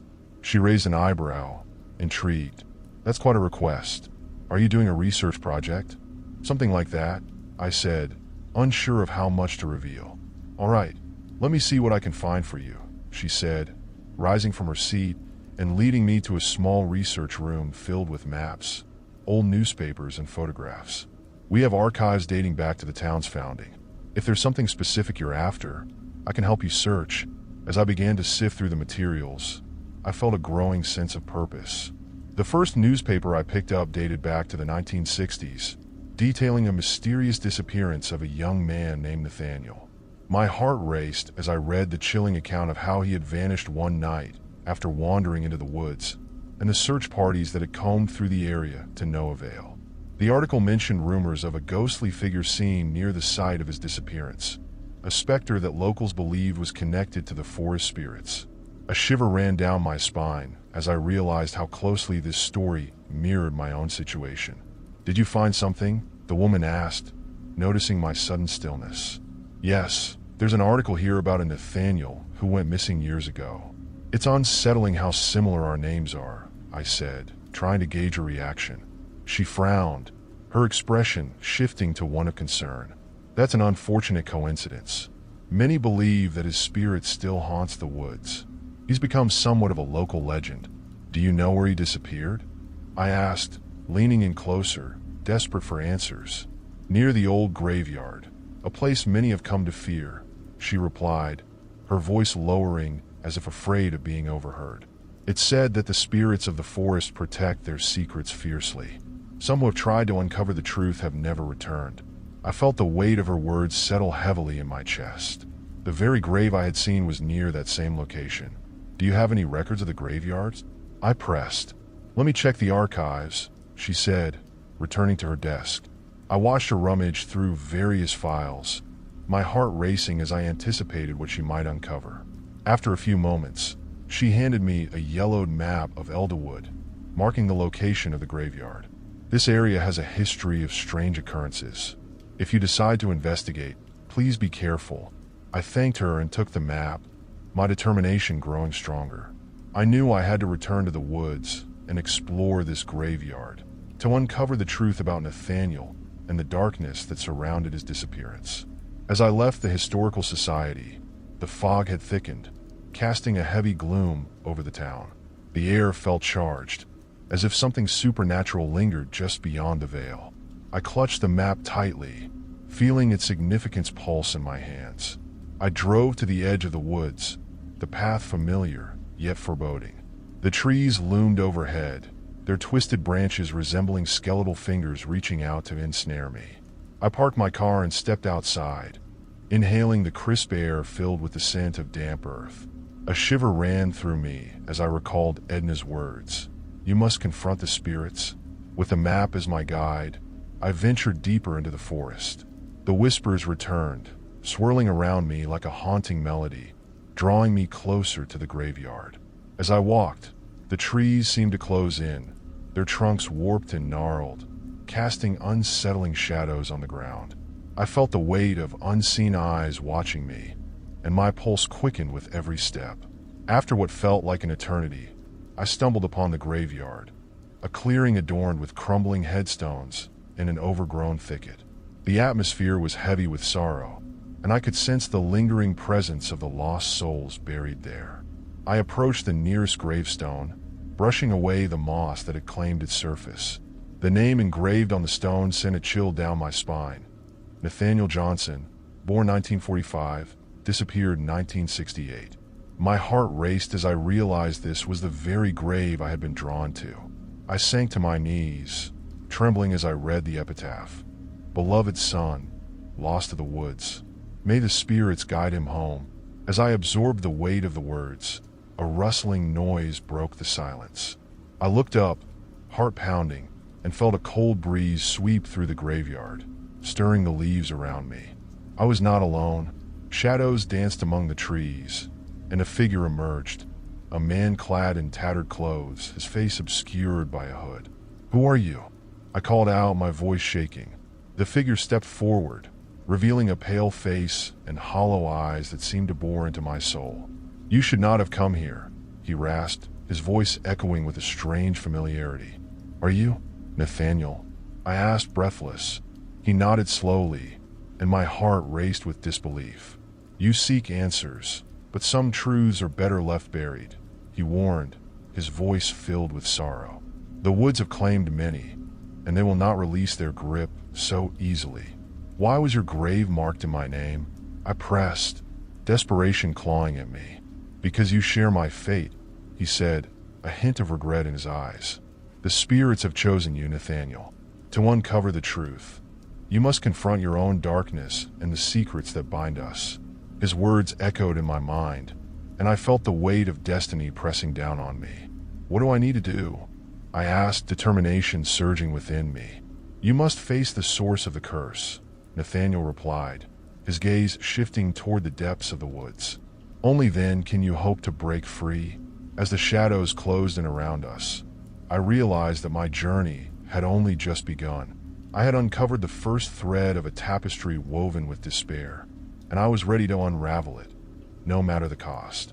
The chilling words hung in the air, mingling with the crisp scent of decay and damp earth. Nathaniel's presence felt like a tether between the past and present, a haunting reminder of the darkness that lurked just beneath the surface of Elderwood. As I rose to my feet, determination ignited within me. I was ready to confront whatever awaited me in the depths of the woods. "Where do I find the source?" I asked, my voice steady despite the unease swirling in my stomach. Nathaniel gestured toward the dense thicket beyond the graveyard. "Follow the path beyond the trees. But beware, the woods are alive, and they don't take kindly to intruders. Trust your instincts. They will guide you." With a final, lingering glance at Nathaniel, I turned and stepped into the shadows of the forest. The air grew thicker, and the distant sounds of rustling leaves and snapping twigs filled the silence. Every instinct screamed for me to turn back, but the pull of the mystery was too strong to resist. As I walked deeper into the woods, I could feel the temperature drop, and an unsettling stillness enveloped me. It was as if the forest itself was holding its breath, waiting for something to unfold. I glanced back, half expecting to see Nathaniel's ghostly figure watching me, but he had vanished, leaving only the echoes of his warning behind. The path twisted and turned, leading me through a maze of ancient trees and thick underbrush. Every sound felt amplified. The crunch of leaves beneath my feet seemed like thunder in the silence. I could feel unseen eyes on me, and the sensation prickled my skin. After what felt like an eternity, I stumbled upon a clearing illuminated by an eerie, silver light. At the center stood a gnarled tree, its branches twisting like skeletal fingers against the sky. It was unlike any tree I had ever seen, a stark contrast to the surrounding flora. Its bark was dark and cracked, and a strange aura surrounded it, making the air crackle with energy. I approached cautiously, feeling a powerful magnetic pull toward the tree. The ground was littered with small, weathered trinkets, broken toys, shards of glass, and faded photographs, offering a glimpse into the lives of those who had come before me. My heart raced as I realized that this was a grave marker of sorts, a shrine for those lost in the woods. "What is this place?" I whispered to myself, feeling both drawn in and repelled by the dark energy emanating from the tree. As I reached out to touch the rough bark, a sharp pain shot through my fingers. I yanked my hand back, startled, rubbing my sore fingertips. I caught a glimpse of a symbol carved into the wood, a circle with a jagged line running through it. The same symbol I had seen etched into Nathaniel's gravestone. Suddenly, a gust of wind swept through the clearing, rattling the branches and sending a shiver through me. Shadows danced at the edge of my vision, flitting between the trees. My pulse quickened as a familiar voice broke through the stillness. "Nathaniel," I called, my voice trembling. "What do I do?" The wind picked up, swirling around me, and I felt the weight of unseen eyes watching from the darkened woods. The atmosphere crackled with an electric tension, and I knew I was being tested. "Speak to the tree," a whisper echoed in the air, faint yet unmistakable. "It holds the answers you seek." Taking a deep breath, I stepped closer, my heart racing as I placed my hands against the rough bark once more. "I seek the truth about Nathaniel and the curse of this place," I declared, forcing the words out despite the fear gnawing at my insides. For a moment, nothing happened. The silence was deafening, and doubt crept into my mind. Maybe this was a mistake. But just as I began to pull away, the ground trembled beneath me, and a low rumble resonated through the air. The tree began to shimmer, pulsating with a strange light that illuminated the clearing. Images flooded my mind, visions of the past playing like a haunting slideshow. I saw Nathaniel, alive and carefree, wandering the woods with friends, laughter echoing in the air. But then the scene shifted. Darkness fell, and shadows engulfed them. I felt a deep sense of foreboding, as if I were experiencing their fear firsthand. I gasped as the vision shifted again, revealing a figure standing among the trees, a woman with long, flowing hair and a sorrowful expression. She raised her arms toward the sky, her eyes filled with a mixture of despair and anger. "You mustn't disturb the balance," she cried out, her voice echoing through the trees. "The woods will take what is theirs." Suddenly, the visions halted, and I was jolted back to reality.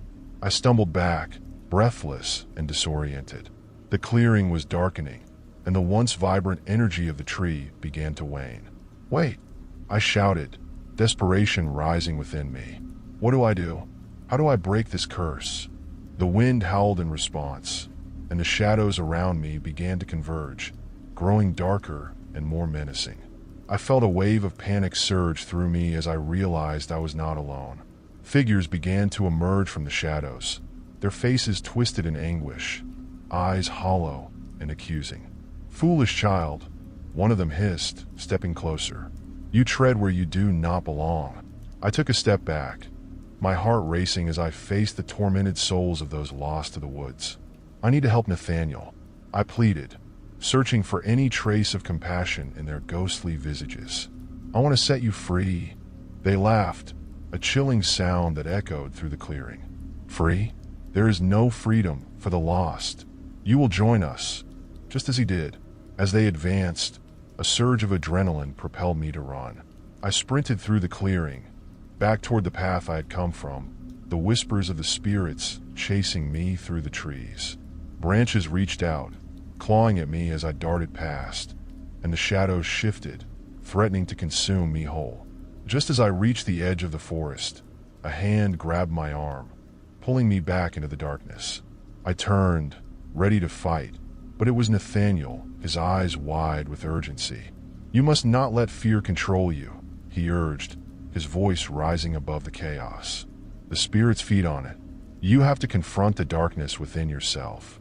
With a deep breath, I forced myself to stand tall. "I won't let you take me," I shouted, my voice echoing through the trees.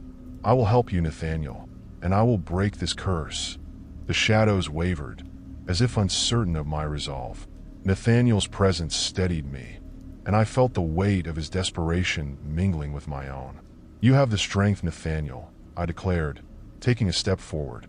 "We will face this together." With that, the wind howled again, the shadows retreating slightly as I summoned every ounce of courage within me. I was not just fighting for myself. I was fighting for Nathaniel, for the lost souls of Elderwood, and for the truth buried within the darkness. The path ahead was fraught with danger, but I would not back down. The figures shrank back, and I could feel the balance of power shifting. "This is not over," they screeched, their voices twisting into a cacophony of rage. But I had made my choice. I was ready to descend deeper into the heart of the woods, to confront the darkness that had claimed so many lives, including Nathaniel's. The answers I sought were just beyond the shadows, waiting to be uncovered. The air grew thick with tension as I stood at the edge of the clearing, the howling wind swirling around me like a tempest. I could feel the weight of Nathaniel's presence beside me, his ghostly form steadying my resolve. The shadows that had once seemed insurmountable now flickered like candlelight, vulnerable to the fire of determination burning within me. I can sense the energy here, the connection between the living and the dead, I whispered, half to myself and half to Nathaniel. There has to be a way to break this cycle, to release you and the others from this torment. Nathaniel's ethereal gaze bore into mine, a mixture of hope and desperation flickering in his translucent eyes. You're right, but the woods guard their secrets fiercely. You must uncover the truth behind the curse and find a way to appease the spirits. As the shadows lurked at the edges of the clearing, I turned my focus back to the ancient tree, its bark still glowing faintly from our earlier encounter. What do I need to do? I asked, my voice steady despite the chaos swirling around me. Speak to the tree again, Nathaniel urged. It is a conduit between our world and theirs. The answers you seek lie within its roots. But be careful. The spirits will not take kindly to your intrusion. Taking a deep breath, I stepped forward, placing my hands once more against the rough bark. I felt the energy pulsing beneath my fingertips, a rhythm that matched the beat of my heart. I wish to uncover the truth, I declared, my voice steady. I seek to understand the curse that binds Nathaniel and the others. The tree shuddered as if acknowledging my plea, the light intensifying around it. Images began to flash before my eyes, a whirlwind of memories that told a story older than the woods themselves. I saw the town of Elderwood, vibrant and bustling, filled with life and laughter. Children played, families thrived, and the woods stood as a guardian, untouched and revered. But the joy was short-lived.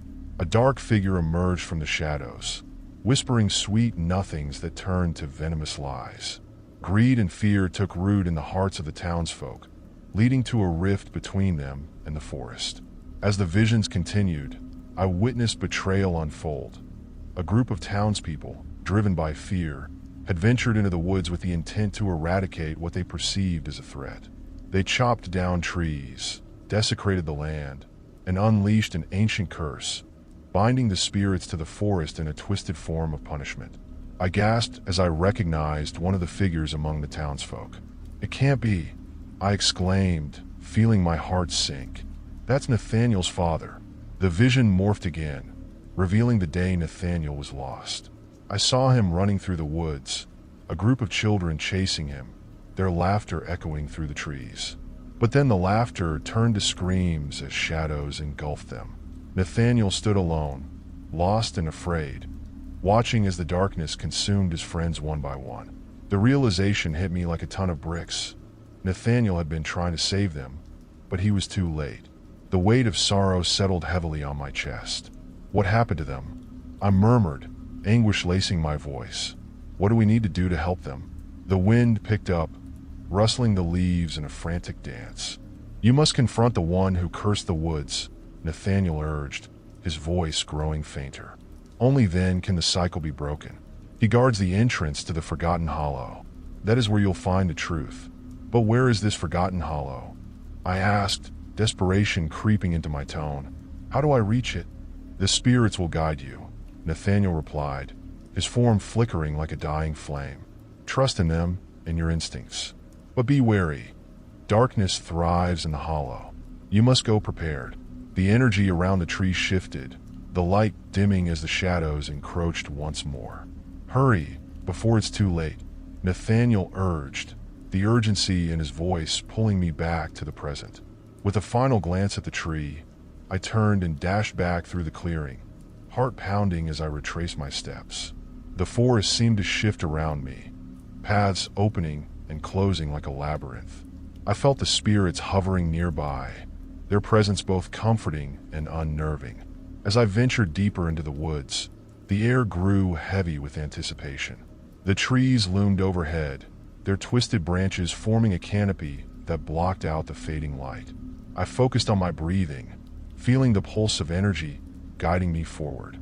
After what felt like hours, I stumbled upon a narrow trail that led downward, flanked by overgrown ferns and wildflowers. This must be it, I thought, steeling myself for what lay ahead. With each step, I felt the weight of the spirits behind me, urging me on, their whispers weaving through the leaves. Finally, the path opened into a hidden glade bathed in an otherworldly light. At the center stood an ancient stone archway, draped in moss and vines, pulsing with a strange energy. This was the entrance to the Forgotten Hollow. I approached cautiously, the air thick with tension. "Hello," I called out, my voice echoing through the stillness. "Is anyone there?" A low growl rumbled from within the archway, and shadows flickered at the edges. I took a step back, my heart racing as a figure emerged from the darkness. A tall man cloaked in shadows, his face obscured. "Who dares enter my domain?" he snarled, his voice resonating with an unsettling power. The energy around him crackled, and I could feel the pull of the curse emanating from his very being. "I seek the truth," I declared, summoning every ounce of courage I possessed. "I want to help Nathaniel and the spirits bound to these woods." The figure chuckled, a low, haunting sound that echoed through the glade. "You think you can save them? You're but a child, lost in the shadows. The curse is eternal, and you will join them if you tread further." "I won't let you take me," I shouted, my voice trembling but defiant. "I will confront the darkness and break this cycle." The man's expression twisted into a sneer, and the shadows around him seemed to swell with malevolence. "Very well, little one. If you wish to confront the darkness, then let the trial begin." With a wave of his hand, the air shimmered, and the shadows surged forward, coalescing into a swirling vortex of torment. The world around me twisted, the ground shifting beneath my feet, and I felt myself being pulled into the heart of the darkness. In that moment, I realized I was standing at a crossroads, not only for Nathaniel but for myself as well. The trial ahead would test my courage, resolve, and understanding of the darkness that threatened to consume us both. I took a deep breath, ready to face whatever came next, knowing that I was not alone in this fight.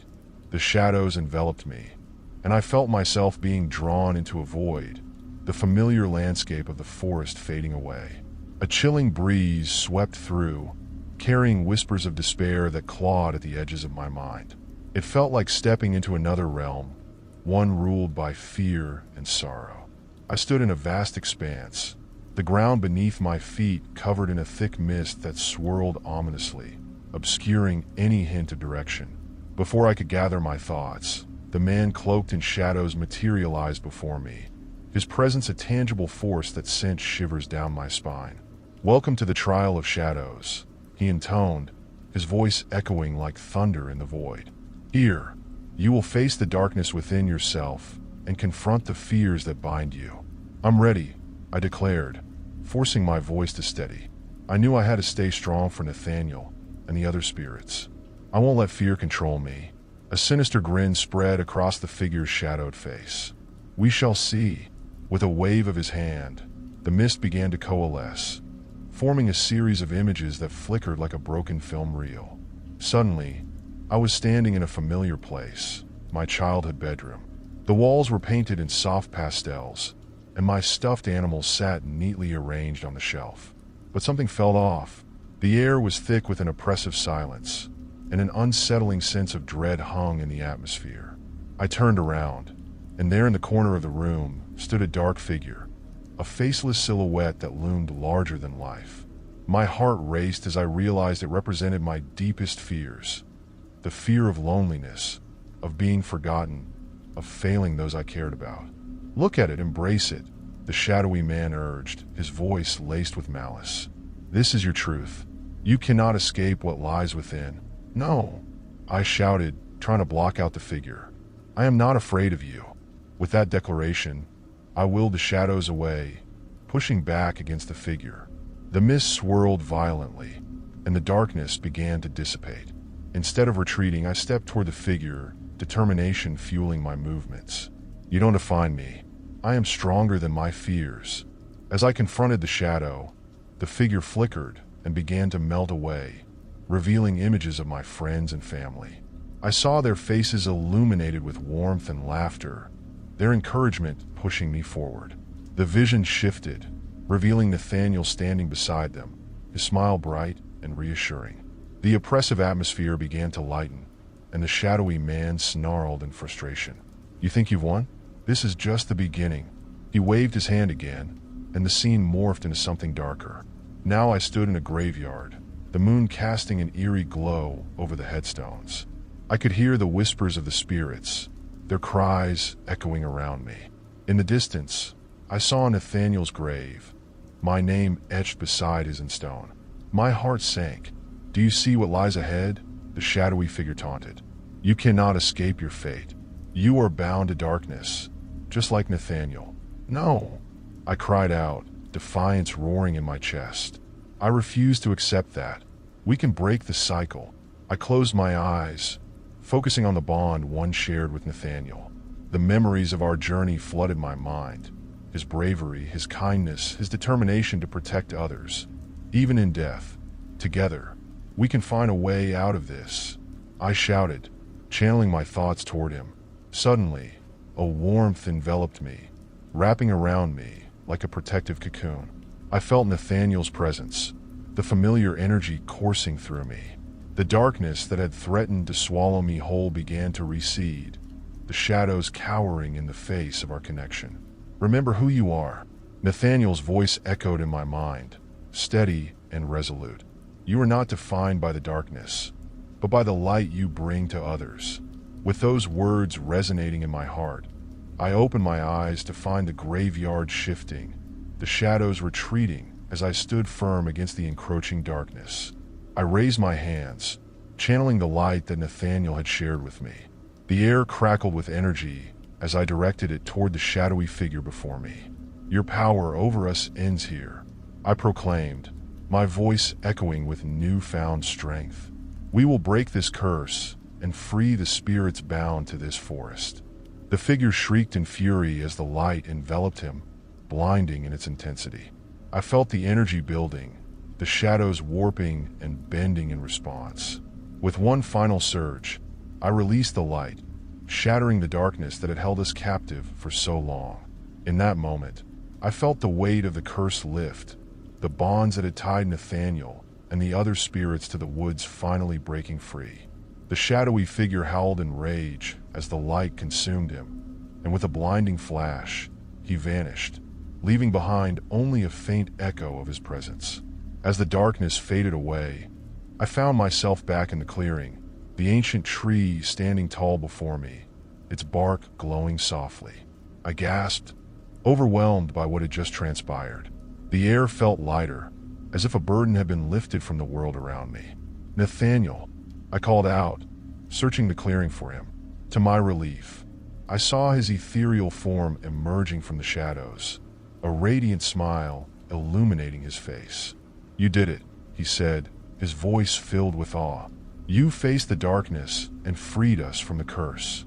I rushed forward, embracing him in a moment of triumph. "We did it together," I replied, feeling a sense of warmth and completion wash over me. "Now, we can help the others find peace." As the spirits of the forest began to materialize around us, I realized that the bonds forged in this battle against darkness would last beyond the shadows.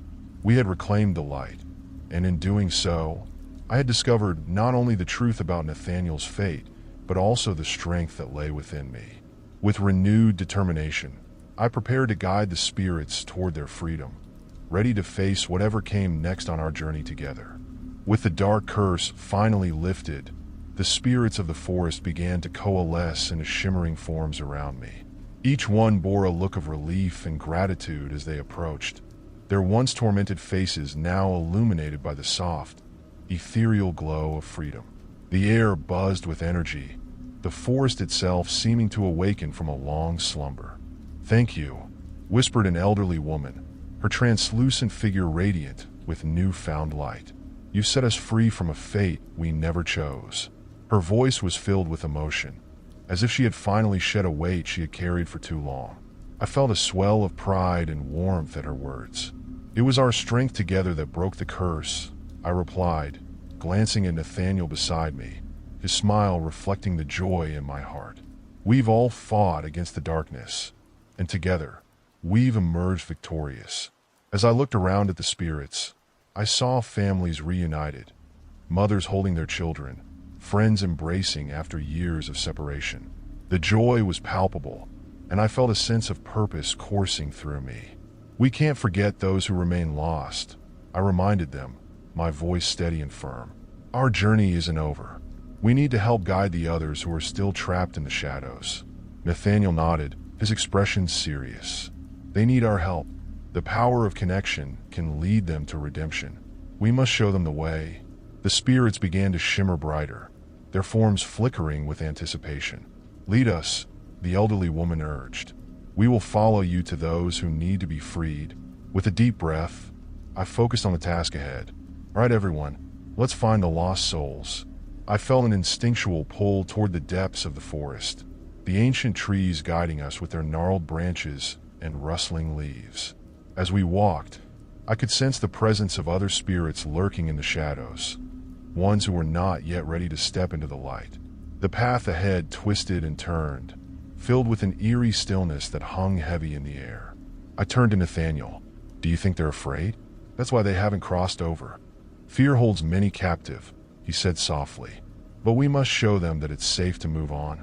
It's our light that can guide them." As we ventured deeper into the forest, the darkness thickened, pressing in around us. The spirits remained at my side, a shimmering array of hope in the oppressive gloom. I could hear faint whispers in the wind, voices pleading for help. My heart raced with both excitement and fear. We came upon a clearing that felt different from the others. A sense of despair hung heavily in the air. In the center stood a figure, slumped against a tree, their shoulders shaking with silent sobs. I felt an ache in my chest as I approached. "Who are you?" I called gently, trying to reach out to the lost soul. The figure slowly lifted their head, revealing a face etched with pain, a young woman, her eyes hollow and lost. I'm no one," she choked out, tears streaming down her translucent cheeks. "I've done terrible things. I can't forgive myself." "Your past doesn't define you," I assured her, stepping closer. "We're here to help you find peace. You don't have to carry this burden alone." "But I can't face them," she cried, anguish spilling from her voice. "I hurt so many people. I can't forgive myself for what I've done." "We all carry burdens," Nathaniel said softly, moving to stand beside me. "But it's not too late to seek forgiveness. It starts with you accepting what has happened and allowing yourself to heal." The woman looked at us, doubt flickering in her eyes. "What if they can never forgive me?" "Forgiveness isn't just about others," I said, my voice firm. "It's about you too. You deserve to let go of the weight that has been holding you back. We are here to guide you toward the light. You have the power to change your path." As she listened, the shadows around her began to dissipate, the darkness losing its grip. "You really think I can?" she whispered, hope flickering in her eyes. "Yes," I replied with conviction. "You're stronger than you realize. Let us help you find your way." Slowly, she nodded, and as she took a step forward, the oppressive weight began to lift from her shoulders. The air brightened, and the spirits surrounding us shimmered with encouragement. "Follow us," Nathaniel urged gently, extending his hand toward her. "Together, we can find the others and help them too." With a deep breath, the young woman took his hand, and a warmth radiated between them. I could feel her fear melting away as she joined our group, stepping into the light. As we continued our journey, we encountered more lost souls, each carrying their own burdens, each needing a guiding light. One by one, we reached out, offering words of encouragement and support. The darkness began to recede further, revealing the beauty of the forest as we made our way through. The air hummed with energy as more spirits joined us, their faces filled with determination and hope. We were creating a tapestry of light in the forest, an unbreakable bond of souls committed to helping each other heal. Finally, we arrived at a vast, open meadow, a breathtaking sight bathed in moonlight. It felt sacred, as if it had been waiting for us. In the center stood an ancient stone, covered in glowing runes that pulsed with a warm, inviting light. "This is the heart of the forest," Nathaniel whispered, while coloring his voice. "It's where lost souls can find their final peace." I turned to the spirits surrounding me, feeling a surge of hope. "Let's gather here. Together, we can break the cycle of fear and help one another move on." As we formed a circle around the stone, I could sense the energy building between us. I took a deep breath, focusing on the warmth of Nathaniel's presence beside me. "Close your eyes and reach out," I encouraged the spirits. "Feel the light within you and let it connect us all. Together, we can heal." The spirits followed my lead, their eyes closing as they extended their hands toward the stone. I felt the power pulsing through us, a tide of warmth and hope that washed away the remnants of darkness. "Let go of your burdens," I urged, my voice steady. "Embrace the light. Forgive yourselves. Together, we can move on." As I spoke, the stone began to glow brighter, radiating warmth that enveloped us all. The air crackled with energy, and I felt the shadows of the forest retreat, finally fading into the past. One by one, the spirits began to transform, their forms shimmering and brightening as they stepped into the light. Their faces radiated peace, and I could see the burdens of their past lifting away. Nathaniel turned to me, his eyes filled with pride. "You've done it," he said, his voice filled with warmth. "You've shown them the way." As I watched the last of the spirits step into the light, a profound sense of fulfillment washed over me. We had created a sanctuary of healing, a place where lost souls could find peace and redemption. With a final burst of energy, the stone pulsed one last time, and the meadow filled with an otherworldly glow. The air was filled with the sound of laughter, of joy echoing through the trees. I took a moment to soak it all in, feeling an overwhelming sense of gratitude. "We did this together," I whispered, looking at Nathaniel. "We really did it." As the last remnants of darkness vanished, I realized that I had discovered a profound truth. Even in the depths of despair, there was always a path to redemption, always a way to find the light. And with that, I knew my journey was just beginning. The celebration of light in the meadow was abruptly overshadowed by a chilling gust of wind that swept through the forest, extinguishing the warmth we had just created. The spirits that had found peace began to flicker, their forms wavering as if caught in an unseen tempest. A sense of unease settled over me as I turned to Nathaniel, who now wore a look of concern. "This isn't over," he said, his voice low and urgent. "The darkness may have retreated, but something is stirring. We need to be vigilant." Before I could respond, a deep rumble echoed through the trees, and the ground beneath us trembled. The ancient stone began to crack, the runes glowing brighter as the vibrations intensified. I felt a familiar presence creeping back, cold, dark, and relentless. "Stand together," I shouted, instinctively reaching for Nathaniel's hand. We formed a line with the spirits, united against the encroaching darkness. "We have faced this before. We can do it again." The air grew heavy with tension as a figure emerged from the shadows, its form shrouded in darkness. I felt a primal fear surge within me, but I steeled myself, refusing to let it take hold. The figure moved closer, and I could see its features, twisted and malevolent. It exuded a palpable aura of dread. "It's you," I whispered, recognizing the shadow that had haunted my dreams, the very embodiment of the fear that had tried to consume me. "Yes, it is I," it replied, its voice a guttural growl that reverberated through the clearing. "You think you've won? You think you freed those trapped by my grasp? You know nothing of true despair." As the figure stepped into the moonlight, I could see the tortured faces of the lost souls swirling around it, trapped in a perpetual cycle of anguish. I felt their pain, and a sense of determination washed over me. "You don't have power over them anymore," I shouted defiantly. The shadow laughed, a sound that sent shivers down my spine. "You underestimate me. I am the darkness within every soul, the fear that festers and consumes. You cannot vanquish me, for I am eternal." I glanced at the spirits beside me, their faces a mixture of fear and determination. They had fought through their own battles, and I knew they could stand strong against this darkness. Remember the light we created together. Remember the bond we forged. We can overcome this. With a nod, Nathaniel squeezed my hand. We've come too far to turn back now. Let's show it the power of unity.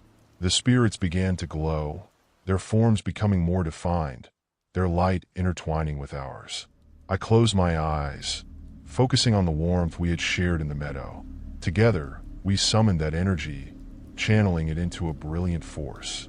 Light of redemption, rise, I cried, lifting my free hand toward the darkness. We will not be consumed by fear. The ground shook again, but this time, the vibrations were fueled by the energy we unleashed. The figure recoiled, its form flickering as if the light threatened to dissolve its very essence. No, this cannot be, it screeched, its voice cracking with rage and fear. But we pressed on, pushing the light forward. The spirits joined in, their voices rising in a harmonious chant that reverberated through the clearing. We are not afraid. We choose to embrace the light. The shadow wavered, twisting and contorting as the combined power of our determination crashed against it. I could see the faces of the lost souls it had once tormented, their expressions shifting from despair to hope as the darkness began to break apart. With a final surge, I felt the energy reaching its peak. Together, now, I shouted, and we unleashed the full force of our light, driving it straight toward the shadow. The impact was blinding. A wave of warmth engulfed the clearing as the light collided with the darkness, sending shockwaves through the forest. I felt an exhilarating rush of energy, a sense of freedom unlike anything I had ever known. The shadow shrieked in fury, its form disintegrating as the light consumed it. For a moment, time stood still, and I was enveloped in a cocoon of brilliance. I could hear the spirits' voices merging with mine, an anthem of hope resonating through the night. Then, with a final burst of light, the darkness exploded, leaving nothing but silence in its wake. I opened my eyes, still gripping Nathaniel's hand. The clearing was illuminated, the air vibrant with life and energy. As the last remnants of the shadow faded away, I felt an overwhelming sense of relief wash over me. We had done it. We had faced the darkness and emerged victorious. The spirits began to transform, their ethereal forms glowing brighter than ever. "Thank you," they cried, their voices a chorus of gratitude. "You have freed us." I felt tears prick in my eyes as I watched them ascend, finally liberated from their torment. "You did this," I whispered to them. "You found the strength within yourselves to overcome." Nathaniel turned to me, his expression filled with admiration. "You were incredible. Your courage ignited the light in all of us." But as I basked in the joy of our victory, I felt a flicker of doubt creep back in. What if it returns? I asked quietly. What if we haven't truly defeated it? He placed a reassuring hand on my shoulder. "We have forged a powerful bond, and as long as we stand together, we can face whatever comes our way. We've learned to embrace our fears, and that knowledge will protect us." With those words, I felt a renewed sense of purpose. The battle may have been won, but the war against fear would always continue. Together, we could face anything the darkness had in store. As the last spirit vanished into the light, I turned to Nathaniel, my heart swelling with determination. "Let's make sure no one else has to face this alone. We can guide others, help them confront their fears." "Absolutely," he agreed, a bright smile spreading across his face. "This is just the beginning." And as we stepped away from the clearing, hand in hand, I knew that the journey ahead would be filled with challenges. But now, I was ready to face them, empowered by the knowledge that we could illuminate even the darkest paths. Together, we would spread our light, ensuring that no one would ever feel the weight of despair alone again. As the first rays of dawn began to break through the trees, painting the forest in shades of gold and amber, a sense of serenity enveloped the clearing. The echoes of our battle against darkness lingered in the air, but instead of fear, there was a profound sense of hope. I took a moment to breathe deeply, feeling the cool, fresh air fill my lungs, and with it, a sense of clarity washed over me. Nathaniel and I stood side by side, watching the sunrise transform the world around us. The vibrant colors reflected off the leaves, casting playful shadows on the ground. It was a new beginning, not just for us but for all the souls who had found peace in that moment. The forest seemed alive, the whispers of the trees resonating with gratitude, as if the very essence of nature was rejoicing alongside us.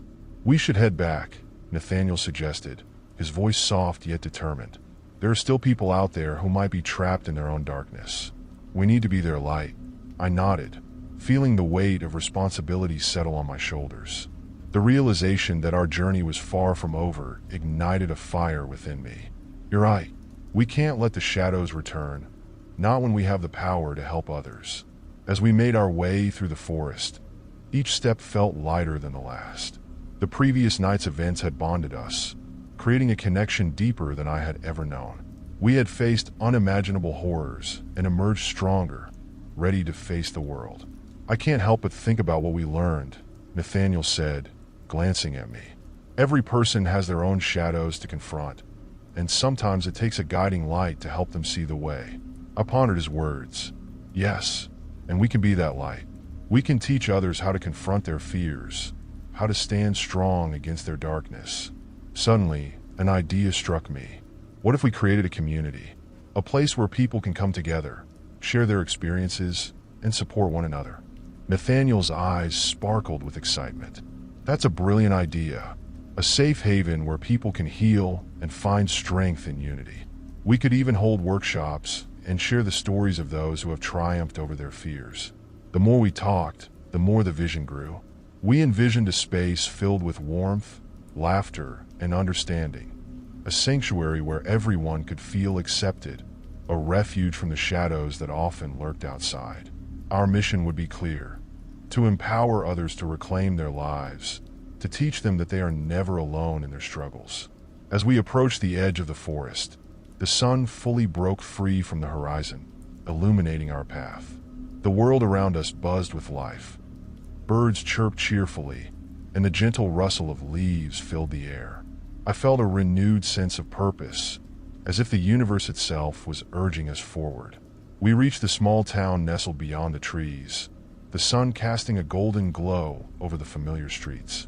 I could see people going about their daily routines, blissfully unaware of the battles some of them fought in silence. It struck me how many lived behind masks, concealing their pain, just as I had done for so long.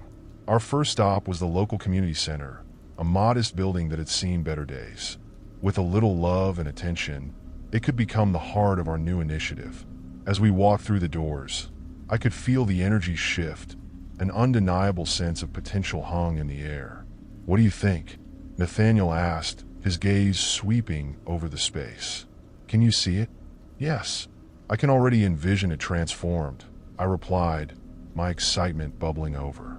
"We can paint the walls, fill the rooms with comfortable seating, and create a warm, inviting atmosphere. Let's brainstorm a list of what we need," he suggested, pulling out his notebook. "We can start with the basics: furniture, supplies for workshops, and maybe even some art materials to encourage creativity." As we sat down and began to outline our plans, a rush of adrenaline surged through me. This was the start of something monumental, an opportunity to make a real difference in the lives of others. We shared ideas, imagining workshops that would focus on different aspects of healing: art therapy, mindfulness practices, and even storytelling sessions where individuals could share their journeys in a safe environment. The hours flew by as we sketched out our vision, the excitement building with each new idea. The community center felt more like home with each passing moment, a place filled with promise and potential. But as the sun dipped lower in the sky, I couldn't shake the feeling that we were merely at the beginning of a long road ahead. "Are you ready for this?" Nathaniel asked, breaking my reverie. "It's going to take a lot of work, and there might be challenges along the way." I took a deep breath, feeling the weight of my response. "I am ready. We've faced darkness before, and I know we can face whatever comes our way. As long as we have each other, we can make this happen." He smiled, and in that moment, I knew we were in this together. Our shared experiences had shaped us, forging a partnership that would allow us to face the unknown with courage. The next few weeks were a whirlwind of activity. We rallied the support of the community, reaching out to friends and neighbors, sharing our vision of a safe haven for those battling their fears. The response was overwhelming. People showed up, ready to lend a hand and contribute to our cause. With their help, the community center underwent a transformation. We painted the walls in calming hues of blue and green, adorned the space with artwork created by local artists, and set up cozy corners filled with cushions and books. We crafted a welcoming environment, a sanctuary where everyone could feel at ease. As the grand opening approached, I felt a mixture of excitement and nerves. Would people come? Would they find solace in this space we had created? The night before, I lay in bed, the weight of anticipation heavy on my chest. I closed my eyes, recalling the spirits we had freed, the light we had summoned, and the promises we had made to one another. When the day finally arrived, I stood outside the center, the sun shining brightly above, a symbol of hope and new beginnings. Nathaniel joined me, and together, we took a deep breath, steeling ourselves for the journey ahead. People began to gather, a diverse crowd united by a shared desire for healing. As they entered the center, I felt an overwhelming wave of emotion wash over me.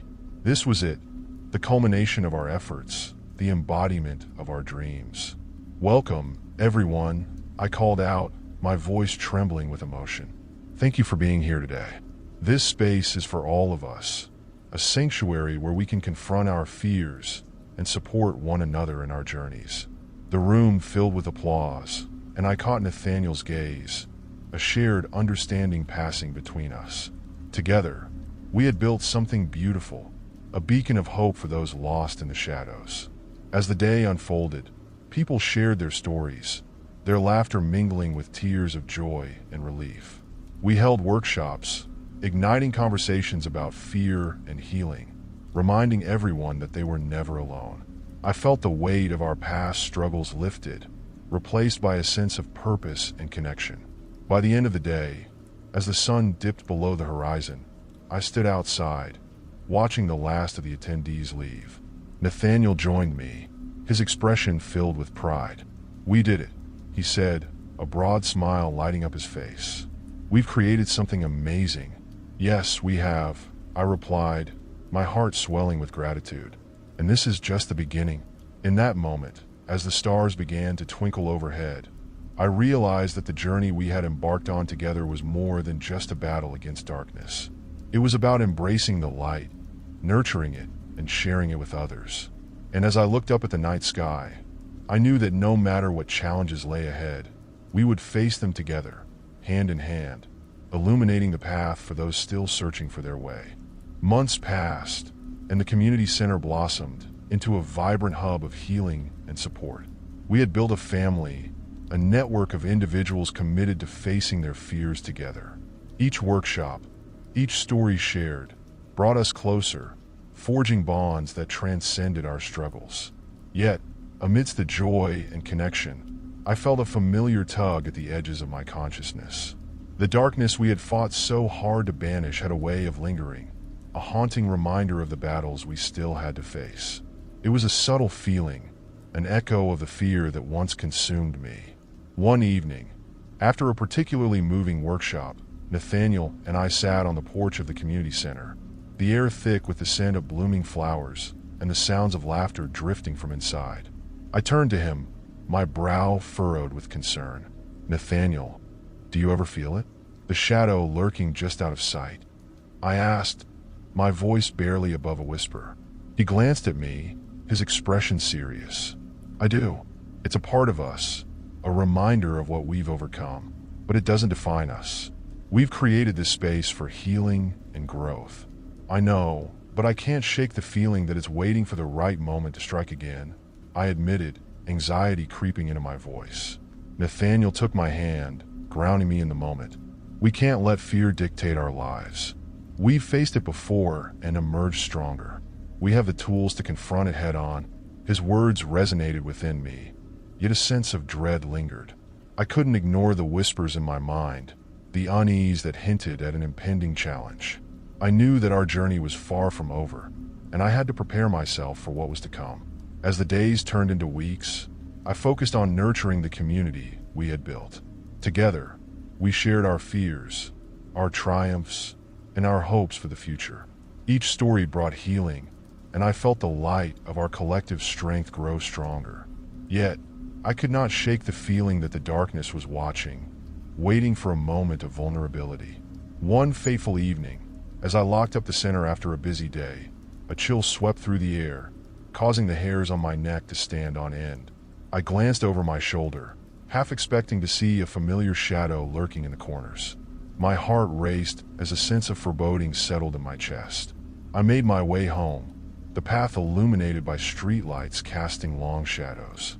The night felt heavier than usual, as if the very atmosphere was thick with tension. I hurried to my apartment, shutting the door behind me and locking it firmly. But even in the safety of my home, I couldn't shake the feeling of being watched. It was as if the darkness had taken on a life of its own, seeping into the very walls of my sanctuary. That night, I tossed and turned in bed, my dreams plagued by images of the shadowy figure that had haunted my past. Each time I thought I had faced it, it slipped through my fingers, taunting me with its relentless presence. I awoke in a cold sweat, my heart pounding as I struggled to catch my breath. It was time to confront my fear once more. I needed to face the darkness that lingered, to stand firm against its grasp. The next morning, I called Nathaniel, my voice trembling as I explained my feelings. "I think it's back, Nathaniel. I can feel it creeping into my thoughts, threatening to take hold again. We need to face it together," he replied, unwavering in his support. "Let's gather the community tonight. We'll share our fears and stand united against the darkness." I agreed, feeling a sense of relief wash over me. We had fought together before, and I knew that with our combined strength, we could confront whatever lay ahead. As night fell, the community gathered at the center, the atmosphere charged with anticipation. I stood before them, my heart racing as I prepared to share my thoughts. "Thank you all for being here tonight," I began, my voice steady despite the turmoil inside. "I've been feeling a shadow creeping back into my life, and I know I'm not alone in this. We've fought against our fears before, and we can do it again." Murmurs of agreement rippled through the crowd, and I felt a surge of hope. We need to remember the light we've created together, the strength that comes from our unity. The darkness may try to infiltrate our lives, but it cannot extinguish our light. Nathaniel stepped forward, his presence a comforting anchor. "We've all faced our own demons, and tonight, we will confront that darkness together. Let's share our fears and stand strong in the face of adversity." As stories unfolded, people shared their struggles, their moments of vulnerability. I felt the weight of the darkness lift as each person voiced their fears, each confession breaking down the walls that had threatened to isolate us. We were stronger together, our collective light illuminating the shadows. But as the night wore on, I could sense a shift in the atmosphere. The air grew thick with tension, and I felt an unsettling chill sweep through the room. The shadows around us seemed to pulse, and I knew that the darkness was not just a metaphor anymore. Suddenly, the lights flickered, plunging us into a momentary darkness. Gasps echoed in the room, and I felt my heart race. The whispers of fear began to rise, threatening to consume the hope we had built. "Stay calm," I shouted, my voice cutting through the panic. "Remember the light. We are not alone." But as the lights flickered back on, a chilling sight met our eyes. The shadow had taken form, manifesting within the center, twisting and writhing in the corner of the room. It loomed larger than before, its presence suffocating, a living embodiment of our collective fears. I felt the familiar surge of terror grip my chest, but this time, I refused to back down. "We will face you," I shouted, stepping forward, feeling Nathaniel's reassuring presence beside me. "You have no power here." The shadow paused, its form swirling uncertainly as if contemplating our defiance. "You think you can banish me? I am the darkness that resides in each of you. I will never truly leave." "Maybe not," I replied, gathering my courage. "But we will never allow you to control us again. We have faced you before, and we will do it again." The crowd rallied behind me, voices rising in unity. "We are not afraid. We stand together, They shouted, their words creating a powerful energy that crackled in the air. With each voice, I felt the darkness waver, its form flickering in response to our collective strength. "You cannot extinguish my presence," it hissed, but I could see the fear beginning to seep into its voice. "Together, we are stronger than you," Nathaniel called out, stepping closer. "We've faced the depths of despair, and we won't allow you to take hold again." The shadow recoiled, its tendrils of darkness pulling back as if afraid of the light we summoned. "No, you will regret this. Let's show it the power of our light," I shouted, channeling every ounce of determination within me. Together, as the crowd erupted into a chorus of voices, I closed my eyes, envisioning the light we had created in our community. I focused on the warmth of connection, the bonds we had forged through shared struggles. "Light of hope, rise," I cried, raising my arms high as a brilliant glow enveloped us. In that moment, the energy surged, forming a radiant barrier around us. The light expanded, engulfing the shadow, which shrieked in fury. The room brightened, the darkness pushing back against our combined strength. "Feel the light," I shouted, and with each heartbeat, I felt our unity solidify.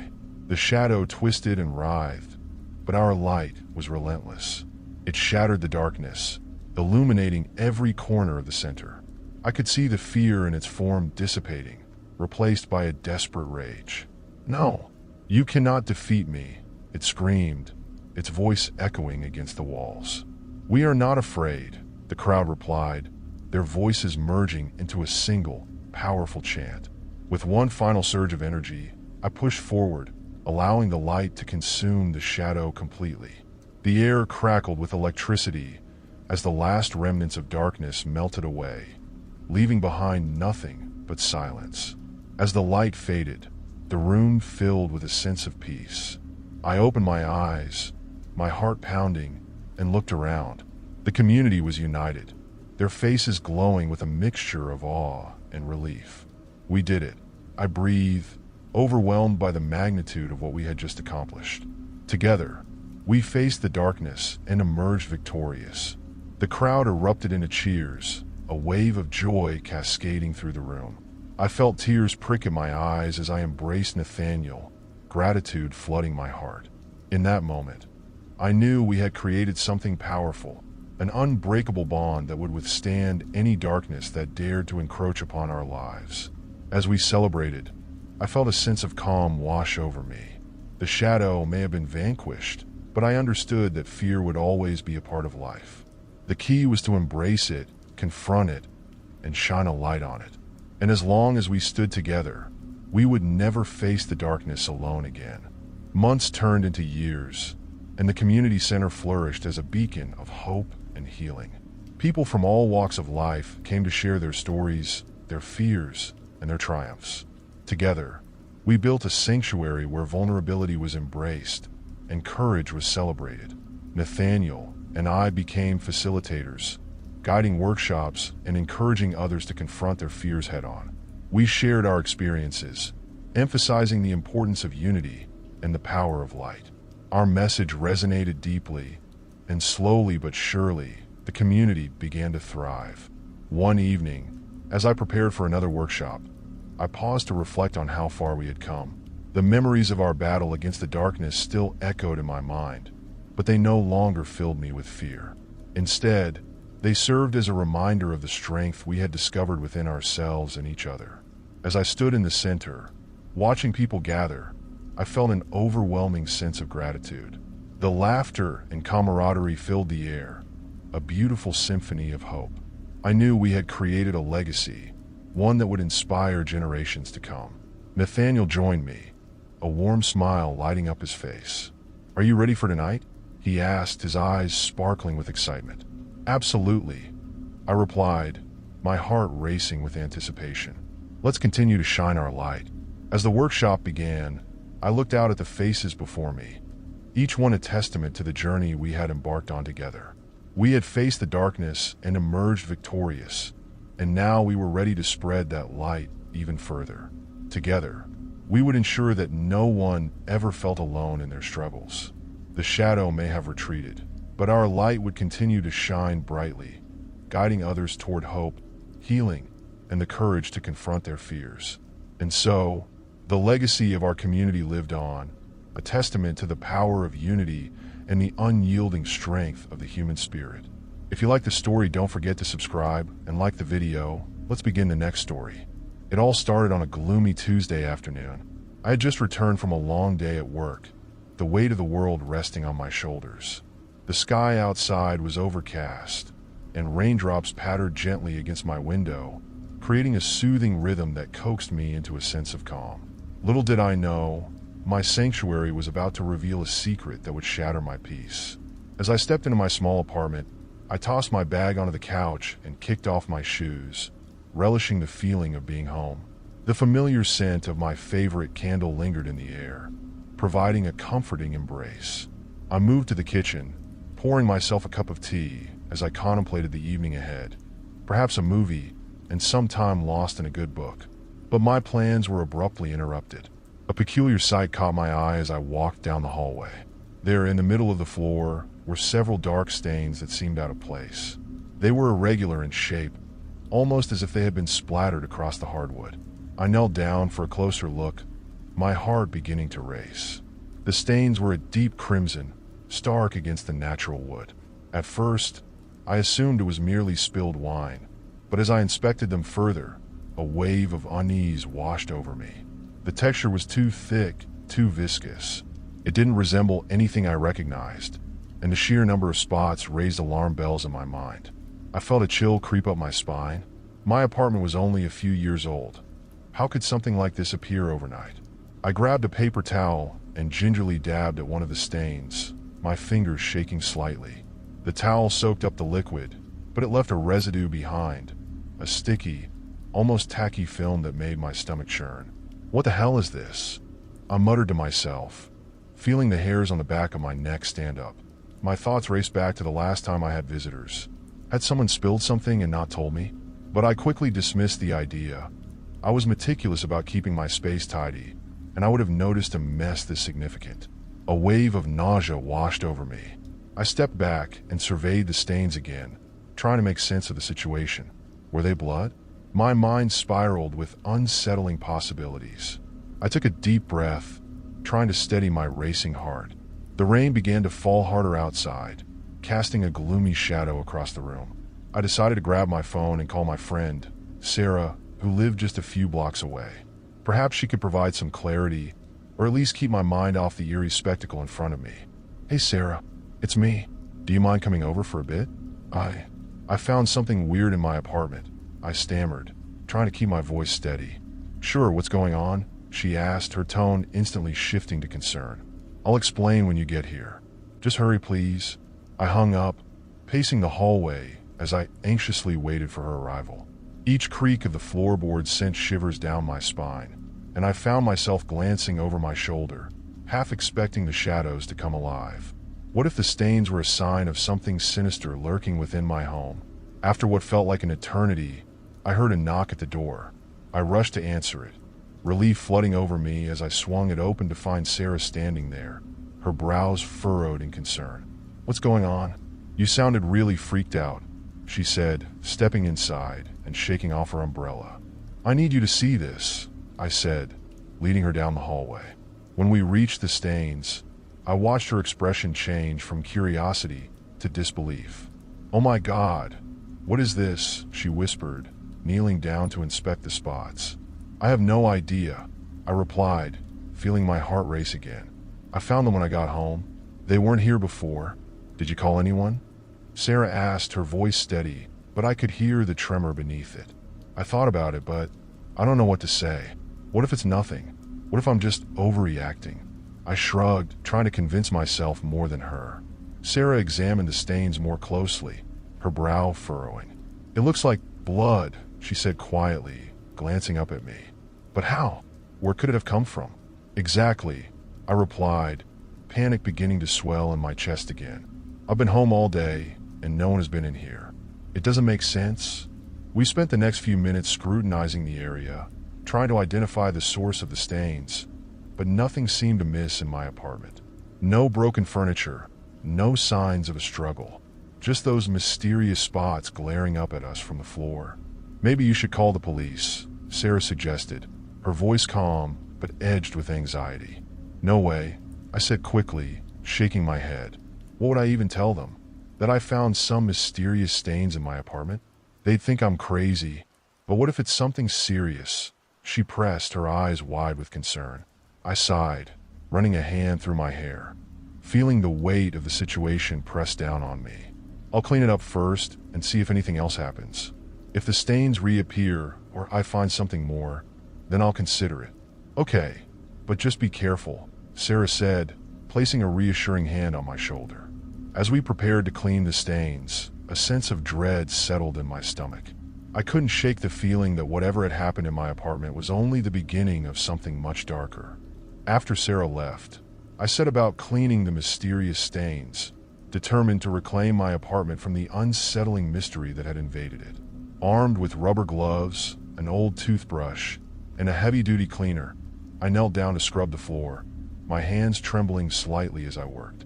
With every stroke of the brush, the crimson residue began to lift, revealing the natural beauty of the wood beneath. But as I cleaned, I couldn't shake the feeling of being watched. The shadows in the corners of the room seemed to stretch and warp, flickering under the dim light. I glanced over my shoulder more than once, half expecting to see someone, or something, lurking just out of sight. As I worked, memories of my childhood flooded back to me. I remembered how my parents had always told me to trust my instincts. If something felt wrong, it probably was. But I pushed those thoughts aside, focusing on the task at hand. After nearly an hour of scrubbing, I stood up, wiping the sweat from my brow and surveying the now clean floor. The stains were gone, leaving no trace of their disturbing presence. But the unease lingered, a quiet whisper in the back of my mind. I decided to take a break and poured myself a cup of tea, hoping it would soothe my frayed nerves. As I settled on the couch, I glanced around my apartment, searching for anything unusual. It all appeared normal. Pictures on the walls, books stacked neatly on the shelves, the familiar clutter of my life. But that's when I noticed it. The window in the living room was slightly ajar. I had closed it before I left for work that morning. The cool breeze that wafted through the opening sent chills down my spine. I walked over to it, pushing it shut and locking it tightly. Had someone been in here? The thought sent a shiver coursing through me. I tried to brush it off, attributing it to my overactive imagination. But as I returned to my seat, the air felt charged, thick with tension.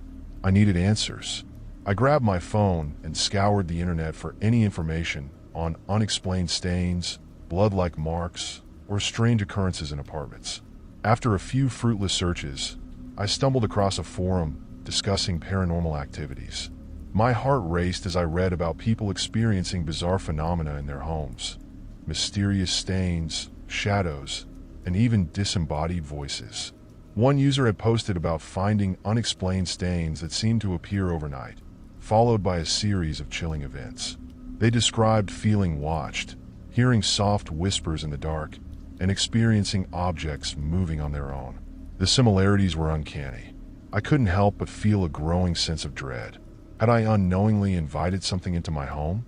Determined to find the truth, I decided to investigate further.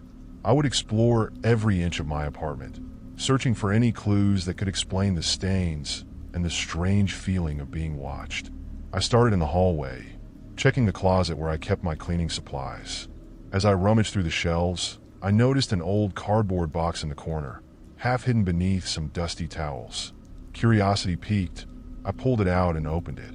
Inside were various items from my childhood, a few old toys, some books, and a small diary that belonged to my younger self. As I flipped through the diary, I found entries about my fears of the dark and monsters under the bed. I laughed nervously, remembering how irrational those fears had seemed back then. But as I read on, my laughter faded. There were notes about strange noises I had heard in the night, shadows that seemed to move, and the unsettling feeling of being watched. I slammed the diary shut, a chill creeping up my spine. Had I always been sensitive to this kind of energy? Or was it simply the power of suggestion, my mind playing tricks on me? I shoved the box back into the closet and shut the door, my heart racing. I needed a distraction. Maybe I could reach out to my neighbor, Mrs. Patterson, an elderly woman who had lived in the building for decades. She always seemed to know everything that happened in our little community. I knocked on her door, and she answered almost immediately, her kind face lighting up with a smile. "Oh dear, how wonderful to see you. What brings you here?" "Hi, Mrs. Patterson. I hope I'm not bothering you," I said, forcing a smile. "I just wanted to ask if you've ever experienced anything strange in the building." Her expression changed, a flicker of concern crossing her features. "Strange? In what way, dear? Like noises at night, or odd occurrences?" I ventured, trying to gauge her reaction. She paused, her eyes narrowing slightly. "Well, I've heard things, yes, but it's probably just the building settling, dear. Old places like this have their quirks." "Right, of course," I said, forcing a laugh. "It's just, I found some odd stains in my apartment today, and it has me a bit on edge." Mrs. Patterson's face paled, and she took a step back. "Stains? You mean blood?" she asked, her voice dropping to a whisper. I nodded, feeling a shiver race down my spine. "Do you know anything about it?" She hesitated, glancing down the hallway as if expecting someone to emerge from the shadows. "You should be careful, dear. Sometimes the past doesn't stay buried. There are stories about this building, dark ones." "Like what?" I pressed, feeling a mix of fear and curiosity. "People used to live here who didn't leave willingly," she said quietly. "There were incidents. People went missing, and sometimes their energy lingers." My heart raced. "Missing? What happened?" "Things best left in the past," she murmured, her gaze drifting. "But you should keep your doors locked and stay vigilant. This place can hold on to memories in ways we don't understand." I nodded, swallowing hard as I processed her words. "Thank you, Mrs. Patterson. I'll be careful." As I returned to my apartment, the air felt heavier, thick with the weight of her warning. The mysterious stains, the unsettling feeling of being watched. It was all too much. I needed to figure out what was happening before I lost my grip on reality entirely. That night, as I lay in bed, I couldn't shake the feeling that something was lurking just beyond my sight. The shadows danced along the walls, whispering secrets I couldn't quite hear. And as I drifted off to sleep, I couldn't help but wonder if I would wake up to more than just stains on my floor. The night passed in restless torment. Every creak of the floorboards seemed magnified, echoing in the silence of my apartment. The shadows appeared to stretch and sway, morphing into grotesque shapes that danced just beyond my vision. Each time I forced my eyes shut, trying to will sleep to come, the unsettling whispers returned, soft, unintelligible murmurs that sent chills down my spine. When morning finally arrived, I sat up in bed, the sunlight filtering through the curtains, casting a warm glow in my room. Yet, the warmth did little to ease the heaviness in my chest. I had to confront the unsettling mystery that had taken root in my life. I couldn't ignore the stains or the whispers any longer. It was time to delve deeper into the secrets of my apartment. After a quick breakfast, I began my investigation, armed with a notepad to jot down any observations. I started by checking every corner of my apartment, particularly the places that felt charged with energy. The stains, while scrubbed clean, had left an indelible mark on my mind. I needed to understand their origin. I began in the living room, pacing back and forth, allowing my intuition to guide me. My gaze fell upon the wall opposite the window. There, a dark spot marred the otherwise pristine paint. It wasn't as noticeable during the day, but now, under scrutiny, it seemed almost alive, pulsating with an energy of its own. I approached it, running my fingers over the texture. It felt slick, as if something had seeped through the wall itself. Feeling a sense of urgency, I moved to the kitchen, examining the cabinets. I recalled Mrs. Patterson's warning about the building's history. Were there hidden secrets lurking behind the woodwork? I grabbed a flashlight from a drawer, determined to uncover anything that might explain the disturbances. I knelt down and peered beneath the kitchen sink, where I noticed a small gap between the wall and the cabinetry. I directed the beam of light into the darkness, and my breath caught in my throat. A set of faint scratches marred the wall, forming an almost deliberate pattern. They were shallow, yet disturbing, a series of lines that seemed to communicate something, though I couldn't decipher what. Pushing my fear aside, I took pictures of the scratches, documenting everything. I wondered if they could be connected to the stains. What if they were part of the same puzzle? I shifted my focus to the living room wall, carefully examining the area around the dark spot I had previously noticed. My heart raced as I felt the faint vibration beneath my fingers. Suddenly, I heard a distinct sound, a soft knock, almost hesitant, at the front door. I froze, my pulse quickening. It was early, and I hadn't expected any visitors. Who could it be? Gathering my courage, I moved cautiously to the door, peering through the peephole. To my surprise, it was Mrs. Patterson, her frail figure standing on the other side, looking more serious than ever. I opened the door, feeling a mix of relief and apprehension. "Good morning, Mrs. Patterson. What brings you here?" She stepped inside without waiting for an invitation, her expression grave. "I had a feeling you might need my help," she said, glancing around as if expecting to see something lurking in the corners. "What do you mean?" I asked, bewildered. "About the building," she whispered, lowering her voice. "There are things you need to know. You have a right to understand what's happening in your home." "Please sit down," I said, motioning toward the living room. "I've been trying to figure it out myself." As she settled into the worn armchair, I could see the lines of worry etched on her face. "You mentioned the stains and the feelings of being watched. Those are not uncommon here. There's a history tied to this place, dark and tangled. Can you tell me more?" I asked, leaning forward, desperate for answers. She hesitated, her eyes flitting toward the window, as if seeking refuge from the weight of the truth. "Many years ago, there was an incident in this building. A family lived here, and one night, they vanished without a trace. There were no signs of struggle, no clues left behind. Just gone. Over the years, strange things have happened in this apartment and others nearby. Some say the family never really left. Their energy lingers, tied to this place." "Energy?" I echoed, trying to process her words. "Yes," she continued, her voice barely above a whisper. "Some believe that those who experience trauma leave a piece of themselves behind. Their emotions, their fears, they can manifest in strange ways, like stains or whispers in the night. The shadows, they are remnants of the past." The implications of her words hung heavily in the air. I couldn't shake the feeling that the stains, the whispers, and the sensation of being watched were all interconnected. "But how do I make it stop?" I asked, feeling the panic rise within me. "You need to confront it," she replied. "Sometimes, acknowledging what happened can help to release that energy. You might need to speak to it, to let it know that you're here now and that it's time to move on." I considered her words carefully. Was I ready to face whatever lingered in the shadows? "And if it doesn't work, then we'll find another way," she assured me. "But you have to try." Taking a deep breath, I nodded. "I'll do it. I'll confront whatever is in my apartment." Mrs. Patterson's eyes softened with understanding. "Good. I'll be here with you if you'd like. You're not alone in this."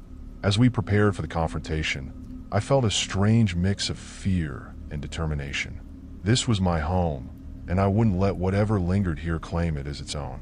I gathered candles, matches, and a small bowl of salt, a purification ritual that I hoped would bring peace.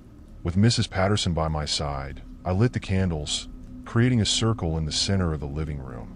The soft flickering of the flames cast long shadows that danced against the walls, intensifying the already charged atmosphere. "Let's begin," she whispered, her voice steady despite the tension that filled the room. I closed my eyes, grounding myself, and began to speak. "I acknowledge your presence. I know you're here. You are welcome to share your story, but this is my home now. You must leave." The air grew heavy, thick with anticipation. For a moment, all I could hear was the soft crackle of the flames and the gentle rustle of fabric as Mrs. Patterson shifted beside me. But then, a faint whisper broke through the silence, soft, almost melodic. My heart raced, and I opened my eyes, scanning the room for any signs of movement. "Did you hear that?" I asked, my voice trembling slightly. Mrs. Patterson nodded, her expression resolute. "Yes, it's responding. Keep going." With renewed determination, I continued, my voice gaining strength. I don't wish to harm you. I want you to find peace. If you need to communicate, I am here to listen. As I spoke, the air around us seemed to shimmer, charged with energy. The flickering candle flames flickered wildly, casting erratic shadows across the walls. Suddenly, a chill swept through the room, and the whispers grew louder, almost frantic. "Stay calm," Mrs. Patterson advised, her eyes locked on the shadows. "This is part of the process." I concentrated, my heart pounding in my chest. "I'm here for you," I repeated. "Please share your story." And just as I finished speaking, the dark spot on the wall began to pulsate, almost as if it were breathing.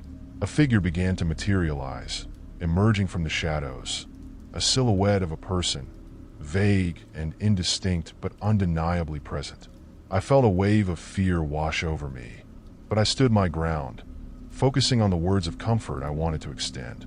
"Please," I said softly, "you are safe here. You don't have to be afraid anymore." The figure quivered, and the whispers swirled around me, echoing in my mind. I couldn't make out the words, but the urgency was palpable. It felt as if a torrent of emotions were flooding the room. Fear, sorrow, longing, and despair all mixed into one.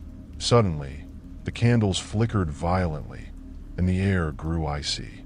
The whispers turned into a cacophony of voices, rising in pitch and intensity. I could feel the weight of their emotions pressing down on me, a suffocating force that threatened to engulf me. "Stay focused," Mrs. Patterson urged, her voice cutting through the chaos. "You have to remain strong." I clenched my fists, channeling all my strength. "I'm here for you," I shouted, my voice rising above the din. "You're not alone. Let go of your pain." For a moment, everything froze. The figure hovered before me, the air thick with tension. Then, slowly, it began to dissolve, the shadows receding as the whispers quieted to a soft murmur. A calmness enveloped the room, replacing the chaos with an overwhelming sense of peace. The figure faded entirely, leaving behind a lingering warmth. I felt a heaviness lift from my chest, as if a weight I didn't even know I was carrying had been released. Tears filled my eyes as I looked at Mrs. Patterson, who smiled warmly at me. "You did it," she said softly. "You helped them find peace." As we extinguished the candles and let the warm light of the day flood back into the apartment, I felt a newfound sense of hope. I had faced the darkness and emerged stronger. Whatever lingered in my home had finally found release, and I was free to reclaim my space. But as I began to tidy up, a small twinge of doubt crept in. Had it truly ended? Or was this just the beginning of another chapter in a story I couldn't yet understand? The days that followed felt surreal. My apartment, once a battleground for the unseen forces that haunted me, now radiated a sense of calm. The unsettling whispers had faded into silence, and the dark stains that had once taunted me were mere memories. I reveled in the newfound tranquility, allowing myself to feel at home again. Yet, in the corners of my mind, shadows of doubt lingered. Had I truly banished whatever had haunted me, or was it merely lying in wait? I found myself checking the corners of each room, casting wary glances toward the windows at dusk, as if expecting the shadows to come creeping back. To fill the void left by the events of the past weeks, I turned to a new hobby, journaling. Each night, I would sit at my desk, pouring my thoughts onto the pages, recording everything from mundane daily occurrences to my lingering fears. It became a ritual of sorts, a way to exorcise the demons that still clung to my consciousness. One evening, as I flipped through my journal, I stumbled upon a passage I had written shortly after the incident. I had detailed the history that Mrs. Patterson had shared with me, recounting the mysterious family that had vanished without a trace. Curiosity sparked within me. What if there was more to uncover? Perhaps understanding their story could provide closure, not just for them, but for me as well. With renewed determination, I decided to dig deeper into the building's past. I began my research online, poring over local archives and newspaper articles. Hours turned into days as I combed through articles, searching for any information about the family that had once lived in my apartment. Finally, I stumbled upon an article dated back several decades. It detailed the disappearance of the Johnson family, Robert, Martha, and their 2 children, Lily and Ben. According to the report, they had simply vanished one fateful night. The police had conducted extensive searches, but there were no leads, no signs of struggle. It was as if they had been swallowed by the earth itself. Intrigued, I sought more personal accounts, reaching out to local historians and neighbors who might have known them. A woman named Edith, who had lived in the neighborhood for years, agreed to meet with me. She spoke with a twinge of nostalgia, her voice trembling as she recounted the whispers and murmurs that had followed the family's disappearance. They were good people, she said, her eyes distant, always helping others, always kind. When they went missing, it sent shockwaves through the community. People claimed to hear their laughter in the wind, or see their shadows flitting about at night. I leaned in closer, hanging on to her every word. Did anyone ever find out what happened to them? Edith shook her head, a sorrowful expression crossing her face. No, they were simply gone. Some say they were taken by dark forces. Others believe they left voluntarily, wanting to escape their lives. But I always thought it was something far worse. What do you mean? I asked, feeling a knot form in my stomach. I think something sinister happened in that building. Something that never let go, she whispered, glancing around as if the walls themselves were listening. Her words echoed in my mind long after our conversation had ended. As much as I wanted to believe that the shadows had retreated, a creeping sense of unease settled in my bones. I couldn't shake the feeling that I was merely a visitor in a realm I did not fully understand, a realm that had borne witness to grief, loss, and unresolved pain. That night, I lay in bed, staring at the ceiling, lost in thought.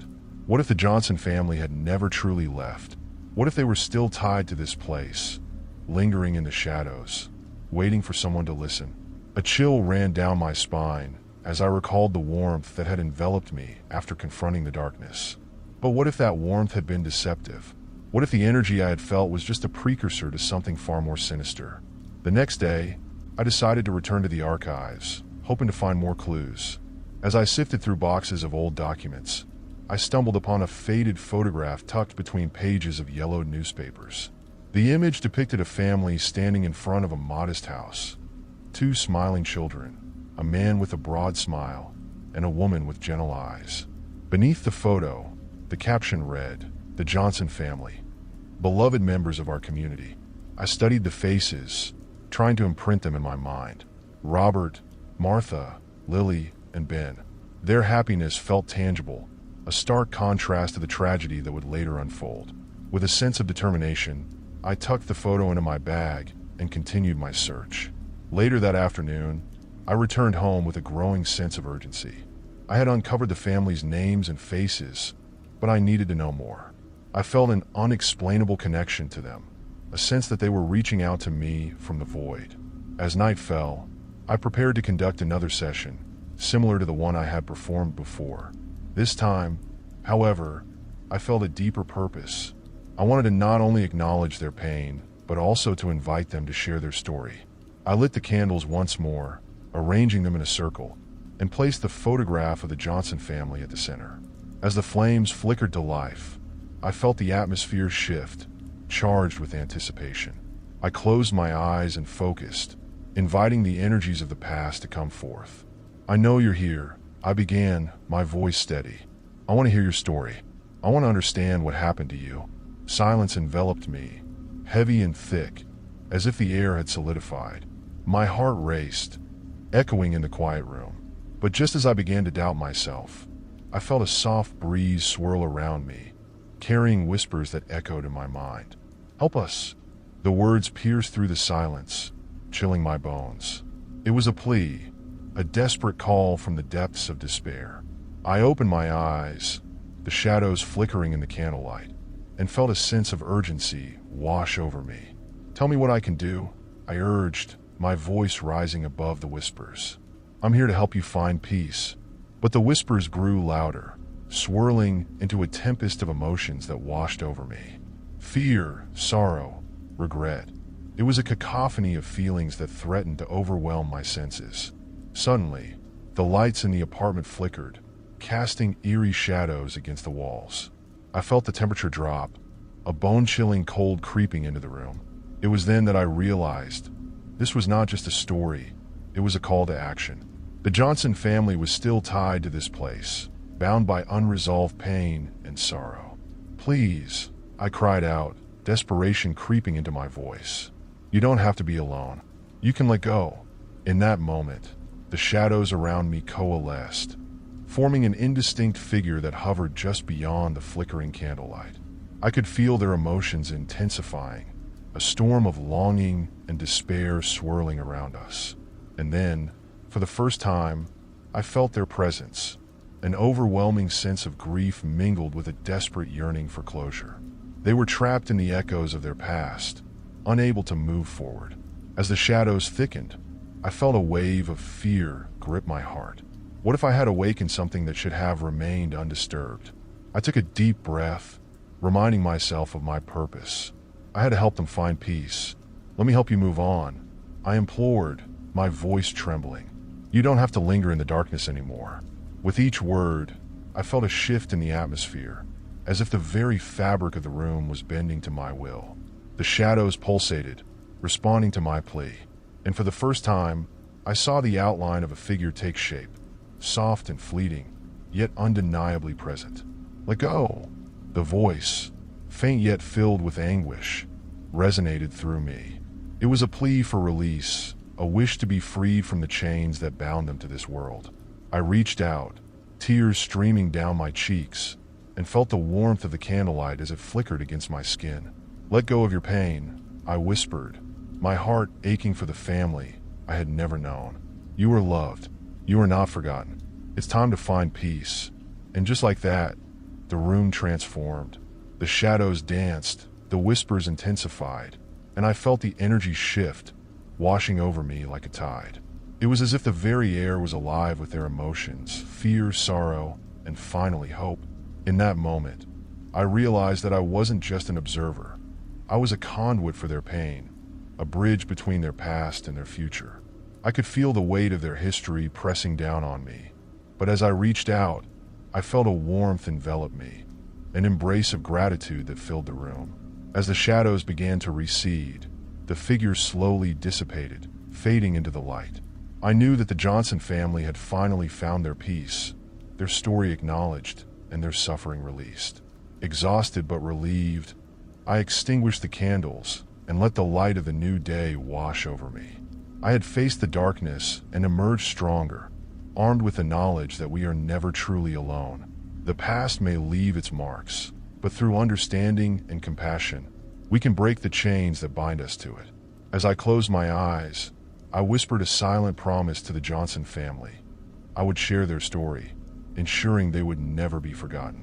They had come to me in my darkest hour, and I would honor their memory by shining a light on their truth. But as I prepared to tidy up, a small twinge of doubt crept in. Was this truly the end?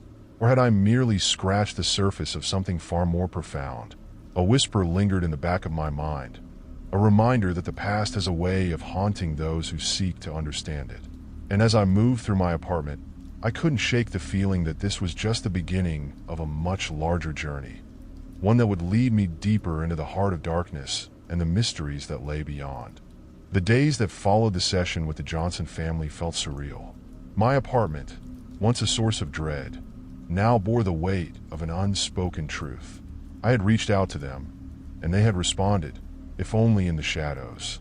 Each morning, I awoke feeling lighter, as if the oppressive darkness that had settled over me had lifted slightly. However, I remained acutely aware that I had only skimmed the surface of their story. Determined to honor the Johnson family's memory, I began researching local history, reaching out to historians, and visiting libraries. My goal was not only to uncover more about their lives, but also to find a way to share their story with others. Perhaps their fate could help others who had felt trapped by their own pasts, offering a sense of understanding and healing. During my research, I came across a small, obscure archive located in the town hall. It housed old photographs, documents, and records that painted a vivid picture of the community from decades past. Excited by the prospect of uncovering more about the Johnsons, I made an appointment to visit. As I walked into the archive, the air felt thick with history. Dust motes floated in the sunlight streaming through the tall windows, creating an almost ethereal atmosphere. The elderly archivist, a woman named Clara, greeted me with a warm smile, her eyes glinting with curiosity. "What brings you here, dear?" she asked, motioning for me to take a seat at a long wooden table covered in stacks of yellow documents. "I'm researching the Johnson family," I replied, my heart racing. "I'd like to know more about their life here, before they disappeared." Clara's expression shifted slightly, a flicker of recognition crossing her face. "Ah, the Johnsons. A tragic story indeed. Many still remember them fondly." With a sense of urgency, I shared what I had learned so far, how they had vanished without a trace and how their memories still lingered in the community. Clara listened intently, nodding as I spoke. "I might have something for you," she said, rising from her seat. She disappeared into the back room and returned moments later with a dusty box filled with photographs and papers. "This belonged to them," she explained, placing the box in front of me. "It was left behind when they disappeared. I've kept it safe all these years, hoping one day someone would come to look for them." I opened the box, my heart racing as I carefully sifted through the contents. Inside, I found photographs of the Johnson family, happy moments frozen in time. Robert and Martha smiled at the camera, their children laughing as they played in the yard. There were drawings made by Lily and Ben, vibrant colors capturing their youthful spirit. And then at the bottom of the box, I found a small journal, its pages worn and delicate. As I opened the journal, my breath caught in my throat. It was filled with Martha's handwriting, detailing the everyday life of the family, their hopes, dreams, and fears. The entries painted a picture of a loving family who had been deeply intertwined with the community, their lives filled with laughter and joy. But as I read on, the tone began to shift. Martha's later entries spoke of unease, of strange occurrences that had started to plague their home. She described hearing whispers at night, shadows moving in the corners of her vision, and a growing sense of dread that had settled over their lives. The final entry sent shivers down my spine. "I fear for my family. There is something in this house that watches us, something we cannot see but can feel. I don't know how much longer we can stay here." The words echoed in my mind, sending chills down my spine. It felt as if Martha had reached out from the past, her fears becoming my own. I had experienced similar feelings in my apartment, moments when the air turned thick and shadows crept into the corners of my vision. I couldn't shake the feeling that whatever had haunted them had latched onto me as well. Clara watched me intently as I flipped through the pages. "It's a powerful story," she said softly. "One that needs to be told." "Yes," I replied, my voice barely a whisper. "But how? How do I share their story without reopening old wounds for those who remember?" "We'll figure it out together," she assured me. "You're not alone in this. Many in the community would want to help you preserve their memory." Inspired by Clara's words, I began to formulate a plan. I would organize a community gathering, a night of storytelling where people could share their memories of the Johnson family and help bring closure to their story. I hoped it would create a sense of unity and healing, not just for myself, but for everyone who had been touched by their lives. Over the following weeks, I worked tirelessly to prepare for the gathering. I reached out to neighbors, friends, and even strangers who had known the Johnsons. With each conversation, I felt the weight of their story grow heavier, but so did the sense of purpose. This was more than just an event. It was a chance to bring light into the darkness that had enveloped their lives. As the night of the gathering approached, I felt a mixture of excitement and apprehension. What if I couldn't do their story justice? What if it stirred up more pain than healing? But deep down, I knew I had to try. The Johnson family had been silenced for far too long, and I was determined to give them a voice. Finally, the day arrived. I set up in the community center, arranging chairs in a circle and placing candles at the center of the room. I invited everyone to share their memories and stories, to keep the spirit of the Johnson family alive in the hearts of those who had loved them. As people began to gather, I felt a surge of energy in the air. Faces lit up with recognition, and whispers filled the room as memories flooded back. Clara stood beside me, her warm presence a comforting reminder that I wasn't alone. The evening began with a few speeches, and as I listened to stories about the Johnsons, I could feel the energy in the room shifting. Laughter mixed with tears as people recounted fond memories, their words weaving together a tapestry of the past. But as the night wore on, I felt a sudden chill sweep through the room. It was as if the shadows from my apartment had followed me here, lurking just beyond the light. I glanced around, searching for the source of my unease. And then I saw it, a figure, indistinct and fleeting, standing at the edge of the room. I blinked, doubting my own eyes, but it was gone. I could feel my heart racing as I recalled the fear and desperation in Martha's journal. Had whatever had haunted the Johnsons now come for me? With a sense of urgency, I stepped forward, ready to share my own story, my connection to the Johnson family, and the darkness that had crept into my life. I took a deep breath, feeling the weight of the room's attention on me. "Thank you all for being here tonight," I began, my voice steady despite the tremor in my heart. I wanted to share something that has connected me to the Johnson family in ways I never expected. After moving into their old apartment, I began experiencing strange occurrences, whispers, shadows, and a lingering sense of dread. Gasps echoed through the crowd as I recounted my experiences, feeling the room draw closer to me. I believe that whatever happened to them is intertwined with my own story.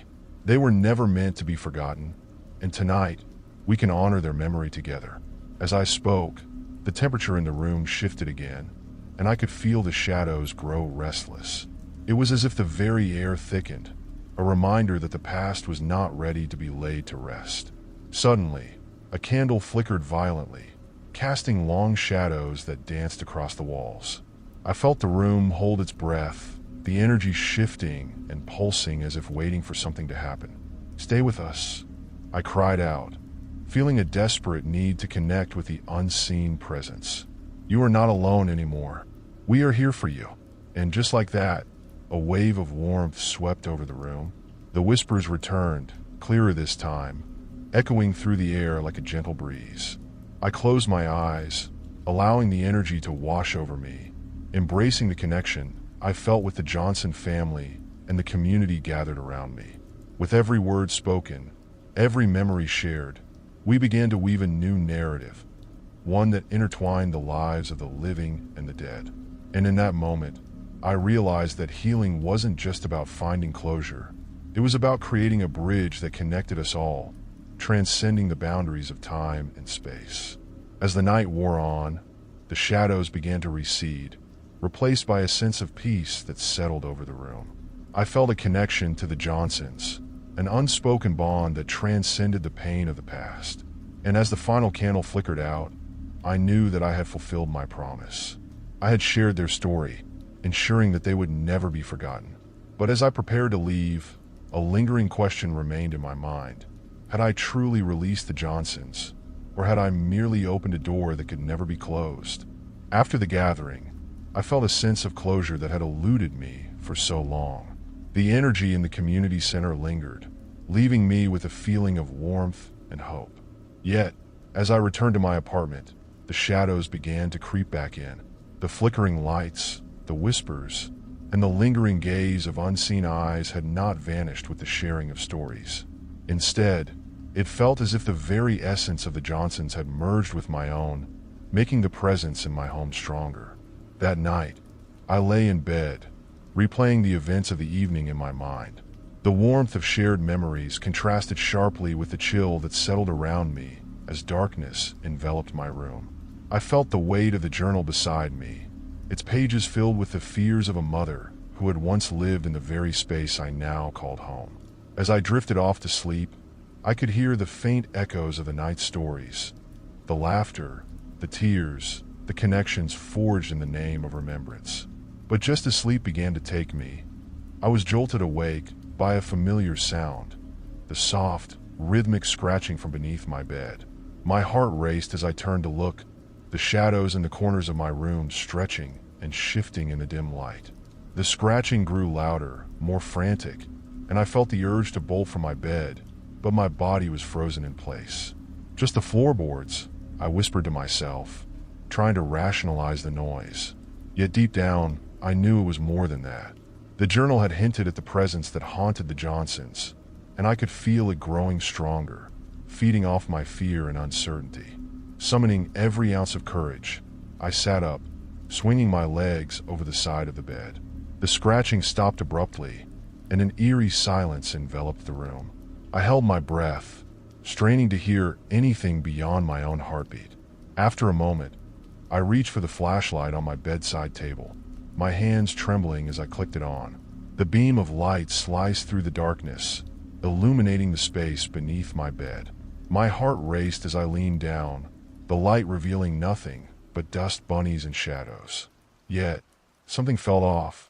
The air felt thick and electric, buzzing with an unseen energy. "Show yourself," I said, my voice wavering. "I'm not afraid of you." But the only response was silence, heavy and oppressive.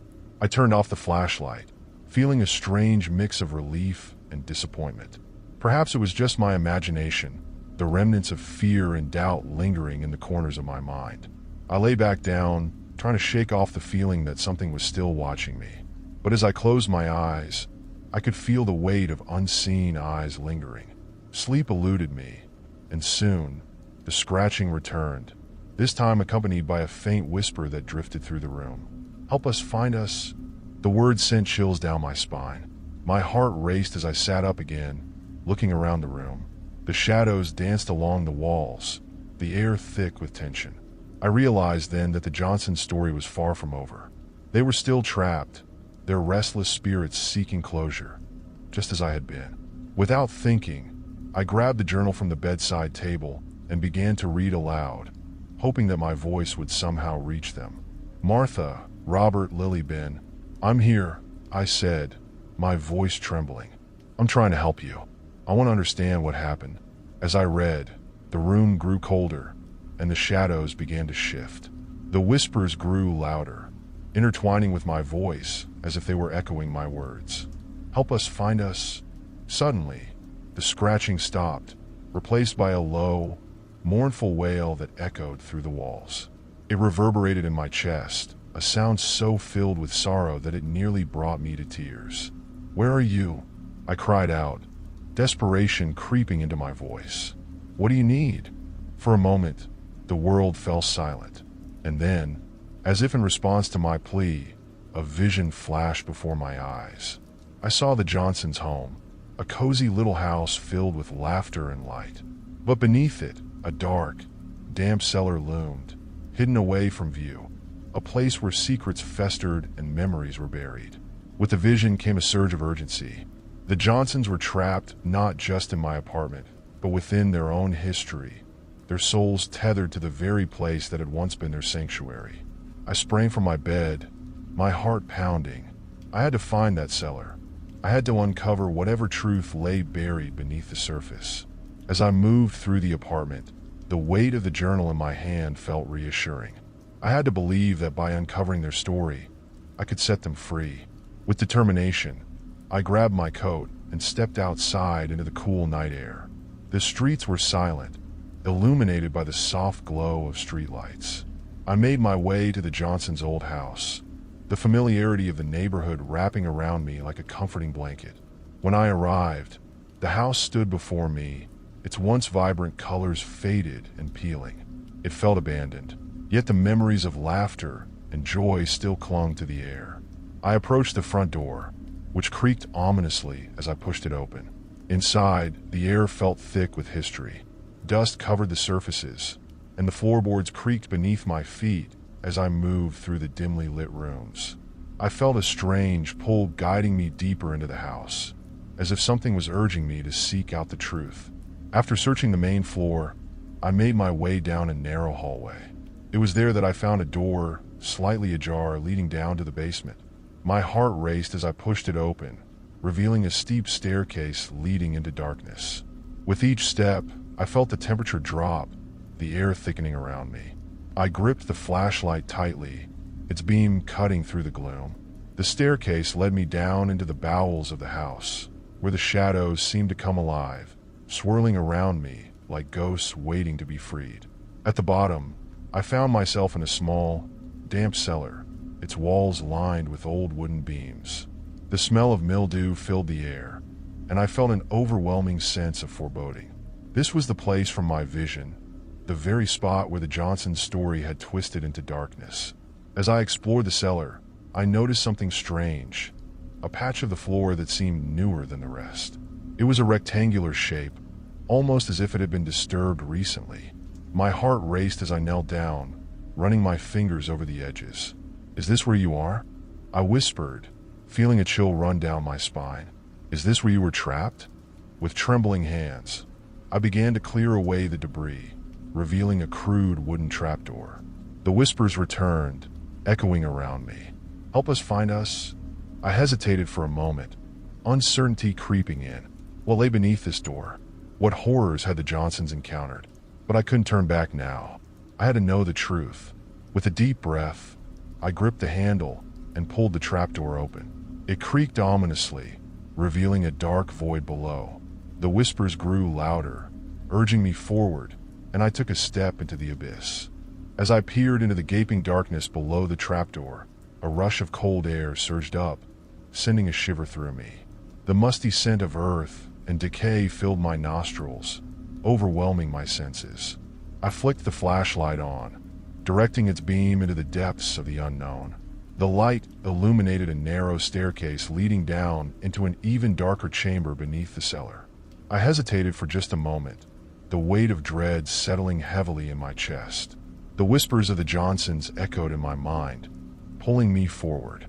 With a final deep breath, I gripped the flashlight tighter and descended the stairs, each creaking step amplifying the pounding of my heart. As I reached the bottom, the light revealed a small room, its walls damp and cold. Cobwebs clung to the corners like forgotten memories, and a single flickering bulb hung from the ceiling, casting a ghostly glow. My breath hitched as I scanned the room, searching for any signs of the Johnsons. In the center stood an old wooden table, covered in a thick layer of dust. Surrounding it were mismatched chairs, some upright, others toppled over, as if a struggle had taken place. On the table, I noticed something, a faded photograph, its edges frayed. I stepped closer, the beam of my flashlight illuminating the image. It was a family portrait of the Johnsons, smiling brightly on a sunny day. They looked so happy, unaware of the darkness that would soon envelop their lives. My heart ached for them, and I gently picked up the photograph, running my fingers over their faces. Suddenly, a noise broke the stillness, a low, guttural growl reverberating through the room. I spun around, the flashlight beam shaking as I pointed it towards the sound. Shadows danced menacingly, and I felt a rush of panic flood my veins. "Who's there?" I called out, my voice echoing back at me. "Show yourself." The growl grew louder, and out of the corner of my eye, I saw a dark figure shift in the shadows. I squinted, desperately trying to make sense of what I was seeing. The figure seemed to shimmer, shifting between reality and shadow, embodying both the living and the spectral. "Help us," the voice whispered, a disembodied sound that seemed to resonate from all directions. "We are lost." Before I could react, the figure lunged forward, a cold hand grasping my arm. I gasped, feeling the chill of its touch seeping into my skin. My heart raced as I fought the urge to pull away, staring into the dark void of its eyes, which seemed to reflect my own fear. "Who are you?" I managed to stammer, feeling the pressure of its grip tighten. "I am Martha," it rasped, the words dripping with sorrow. "We were taken, betrayed. You must listen." I felt my breath hitch as I met the gaze of the ghostly figure. The sadness in its eyes was palpable, and for a moment, all my fear faded away, replaced by a deep sense of empathy. I knew then that the Johnsons weren't just haunting my home. They were trapped in a cycle of pain, their souls bound to the injustices that had befallen them. "Please tell me what happened," I urged, my voice steadying. "I want to help you." Martha's grip loosened, and she stepped back, allowing me a moment to breathe. "It was years ago," she began, her voice like a distant echo. "We were a happy family, until that day. The man who lived here before us, he was a monster. He lured us down into this very cellar, promising us safety, but instead, he betrayed us." My stomach twisted at the words. "Betrayed you? What do you mean?" "He wanted our home. We had no idea he was planning to take it by force. He trapped us down here, keeping us hidden away while he sold our house to the highest bidder," Martha continued, her voice trembling. "We fought back, but we were no match for his cruelty. He took our lives." I gasped, the reality of her words crashing down on me. The Johnsons had been murdered, their spirits unable to move on because of the betrayal they had suffered. "Who was he?" I asked, my heart pounding as I tried to process the information. "His name was Arthur Blanchard," Martha whispered, her voice tinged with pain. "He was well respected in the community, but beneath that facade lay a monster. He thought he could erase us, but our spirits remain, tied to this place, forever seeking justice." A chill swept through the room as her words hung in the air. I felt a surge of anger and sadness for the family that had suffered so deeply. The shadows seemed to thicken around me, as if feeding off the energy of their grief. "But how can I help you?" I asked, desperation creeping into my voice. "What do you need?" "Uncover the truth," Martha urged, her voice firming. "You must bring his crimes to light. Only then can we find peace."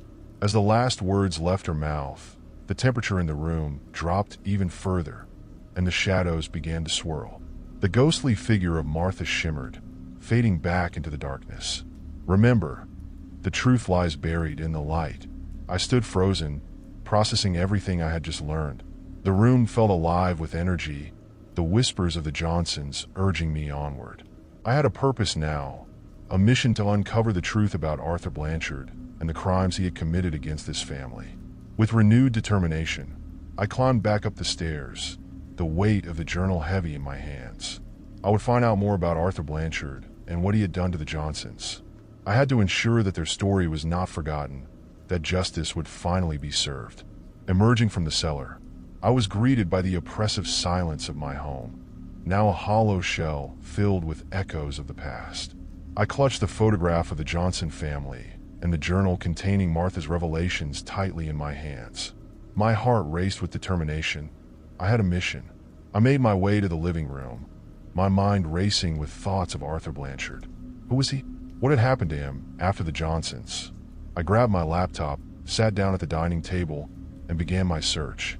The clock ticked ominously as I scoured online records, hoping to uncover any trace of the man who had turned a loving family into shadows. I found a few mentions of Arthur Blanchard in local news articles dating back to the 1980s, but the details were scarce. He was a businessman known for his real estate ventures, often praised for his charming demeanor and community spirit. The more I read, the more I sensed a sinister undertone to his seemingly perfect life. Suddenly, a particular article caught my eye. Local philanthropist goes missing. Family confirms disappearance. The article detailed how Blanchard had vanished without a trace after the Johnson family's tragic fate had been revealed. His disappearance sparked speculation about foul play, but the case had grown cold, and it seemed the community had simply moved on, forgetting the name of the man who had left a family in ruins. I leaned back in my chair, considering my next steps. I had to find out what really happened after the Johnsons disappeared. If he was still alive, I needed to confront him. If he was dead, I needed to find out how he died. Either way, the truth needed to be unearthed. I decided to visit the local library, hoping to find any archived newspapers or records that might shed light on Blanchard's life and disappearance. As I drove through the quiet streets, the weight of my purpose settled heavily on my shoulders. The sun was beginning to set, casting an eerie glow over the neighborhood that felt oddly foreboding. Upon reaching the library, I found a dusty archive room filled with ancient newspaper clippings and historical records. The musty scent of aged paper and the soft rustle of pages echoed in the dimly lit space. I began sifting through the boxes, searching for any mention of Arthur Blanchard. After hours of poring over old articles, I stumbled upon a peculiar headline: "Mysterious fire destroys Blanchard's property. No casualties reported." The article detailed how Blanchard's estate had burned down shortly after the Johnsons had vanished, yet he was nowhere to be found.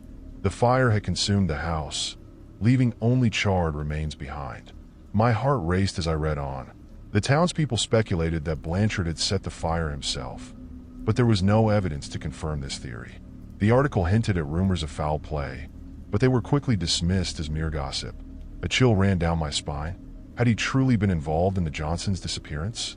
Or had he paid for his sins in a more poetic way? I could sense a dark mystery hidden within the ashes of his burned estate. Just as I was about to leave the library, I overheard two older patrons discussing the Blanchard family. I leaned in, straining to hear their conversation. "Did you hear about the rumors surrounding Arthur?" One of them said, her voice low. "Some say he never left town, that he's still hiding out, too afraid to show his face." The other woman nodded, her eyes wide. "I wouldn't be surprised. They say he made a pact with something dark, something that won't let him rest until he pays the price." My heart raced as I considered the implications of what I had just heard. If Arthur Blanchard was still around, I had to find him. "Excuse me," I interjected, my voice trembling slightly. "Can you tell me more about these rumors?" The first woman glanced at me, her expression skeptical. "Why do you want to know? You wouldn't want to get involved with that man. He's trouble." "I need to know the truth about the Johnsons," I replied, my determination palpable. "I think he might be connected." The second woman leaned in closer, her voice a whisper. "If you're serious, you should talk to the old man who lives at the edge of town. He knew Arthur back in the day. He might have answers." With that piece of information, I thanked them and left the library, my mind racing. I had a lead, a potential link to uncovering the fate of Arthur Blanchard.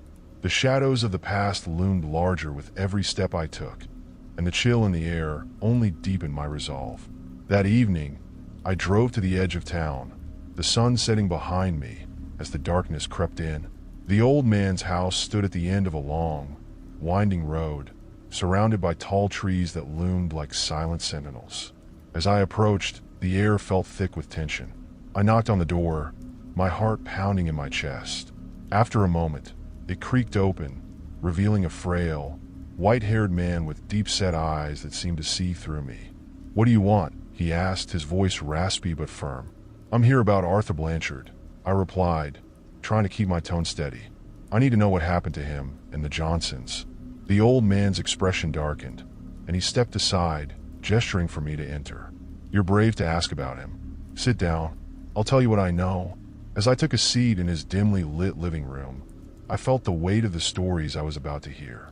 Little did I know that the truth would unravel a web of darkness that connected the past to the present, a darkness that would change everything. The old man settled into a creaking armchair opposite me, the room thick with dust and the lingering scent of aged wood. His eyes seemed to flicker with memories as he regarded me, as if weighing my intentions before speaking. "Arthur Blanchard was a man of many faces," he began, his voice steady but laced with an undercurrent of caution. "To most, he was a philanthropist and a generous man. But to those of us who knew the darker corners of his life, he was something much more sinister." He paused, as if gathering the strength to delve into the depths of his story. The flickering light from a nearby lamp cast long shadows across the walls, enhancing the tension in the air. "Back in the late 80s, Arthur was on top of the world," the old man continued, his voice taking on a narrative cadence. "He had money, charm, and a family that adored him. The Johnsons were among his closest friends. They trusted him completely, but there was a darkness lurking beneath his polished exterior." I leaned forward, hanging on his every word. "What do you mean? What happened?" The old man's gaze drifted to the window, as if he were watching ghosts pass by. "Rumor has it that Arthur had become involved in some questionable dealings. There were whispers about land deals that involved shady characters, and his financial empire was built on more than just good intentions. When the Johnsons began to notice his changes, the late nights, the visitors who seemed out of place, they grew concerned." He sighed, shaking his head. "But they didn't act fast enough. Arthur had already sunk too deep into his web of deceit." "Did he harm them?" I asked, my voice barely above a whisper. The old man turned his gaze back to me, his eyes darkening. "No one knows for sure what happened to them, but there were rumors of a pact, some dark agreement that Arthur made with forces beyond our understanding. The night they disappeared, I was in the neighborhood. I saw lights flickering in their house and shadows moving behind the curtains. But by the time I got close enough to investigate, the house was silent, and the front door was ajar. I felt a chill run down my spine. "What do you mean by a pact?" He leaned closer, his voice dropping to a conspiratorial whisper. "People around here have always believed in the old ways. They say that if you summon darkness, it demands something in return, a sacrifice. Arthur had become consumed by his greed and ambition, and the darkness called to him. Some believe he sacrificed the Johnsons to secure his wealth and status. I absorbed his words, the implications weighing heavily on me. And after that, what happened to him? The old man shook his head. A mixture of sadness and disbelief etched across his face. The fire that consumed his estate was no accident. They say it was the darkness coming for him. After that night, he vanished without a trace. Some think he met a terrible fate. Others believe he fled, forever haunted by the choices he made. A deep silence enveloped us, and I felt as though the very walls were listening, holding secrets that begged to be uncovered. Is there any way to find him? To learn the truth? I pressed. He studied me for a moment before responding, his expression grave. If Arthur is alive, he's hiding well. But there are places in this town, old abandoned sites, forgotten trails, where he may have gone to ground. You might find something if you're willing to look where most wouldn't dare. I nodded, my mind racing with possibilities. What about the Johnsons? Can you help me find out what happened to them? The old man looked pained. The Johnsons are a tragic story, and while the town has tried to forget them, their memory lingers in the hearts of a few. I can point you to the cemetery where they're buried. You might find more than just a grave marker. You might find the truth about what happened that night. As I absorbed this new lead, a strange determination surged within me. The mystery of the Johnson family was entwined with my own fate, and I couldn't let their story remain buried beneath layers of secrecy and fear. Thank you for sharing this with me, I said earnestly. I need to visit their graves. The old man nodded, a knowing look in his eyes. Be careful, young one. The past can be a treacherous guide, and the shadows you seek might not take kindly to your inquiry. With a newfound sense of purpose, I left the old man's home, the chill of the evening air wrapping around me like a cloak. The cemetery was my next destination, and with every step, I felt the weight of the Johnson family story drawing me closer to its tragic conclusion. As I arrived at the cemetery, the moon hung high in the sky, casting an ethereal glow over the headstones. I navigated through the winding paths, feeling a strange connection to the ground beneath me. I had to know the truth.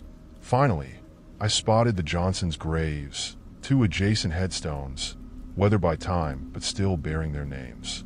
I knelt before them, placing my hand on the cool stone of their shared marker. What happened to you? I whispered, feeling an overwhelming urge to understand their fate. Suddenly, a breeze swept through the cemetery, rustling the leaves of the nearby trees. I felt a presence behind me and turned, my heart pounding in my chest.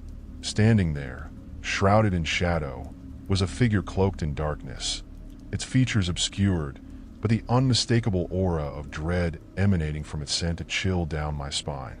Who are you? I managed to stammer, my voice trembling. The figure stepped forward, revealing a glint of something sharp in the moonlight. You've been asking too many questions, haven't you? It hissed, the voice raspy and cold, like a whisper from the grave. The figure loomed over me, its form shifting like smoke in the moonlight. My heart raced as I struggled to comprehend what I was seeing. I instinctively stepped back, my fingers brushing against the cool surface of the Johnsons' headstone, as if seeking solace from the spirits resting beneath it. Who are you?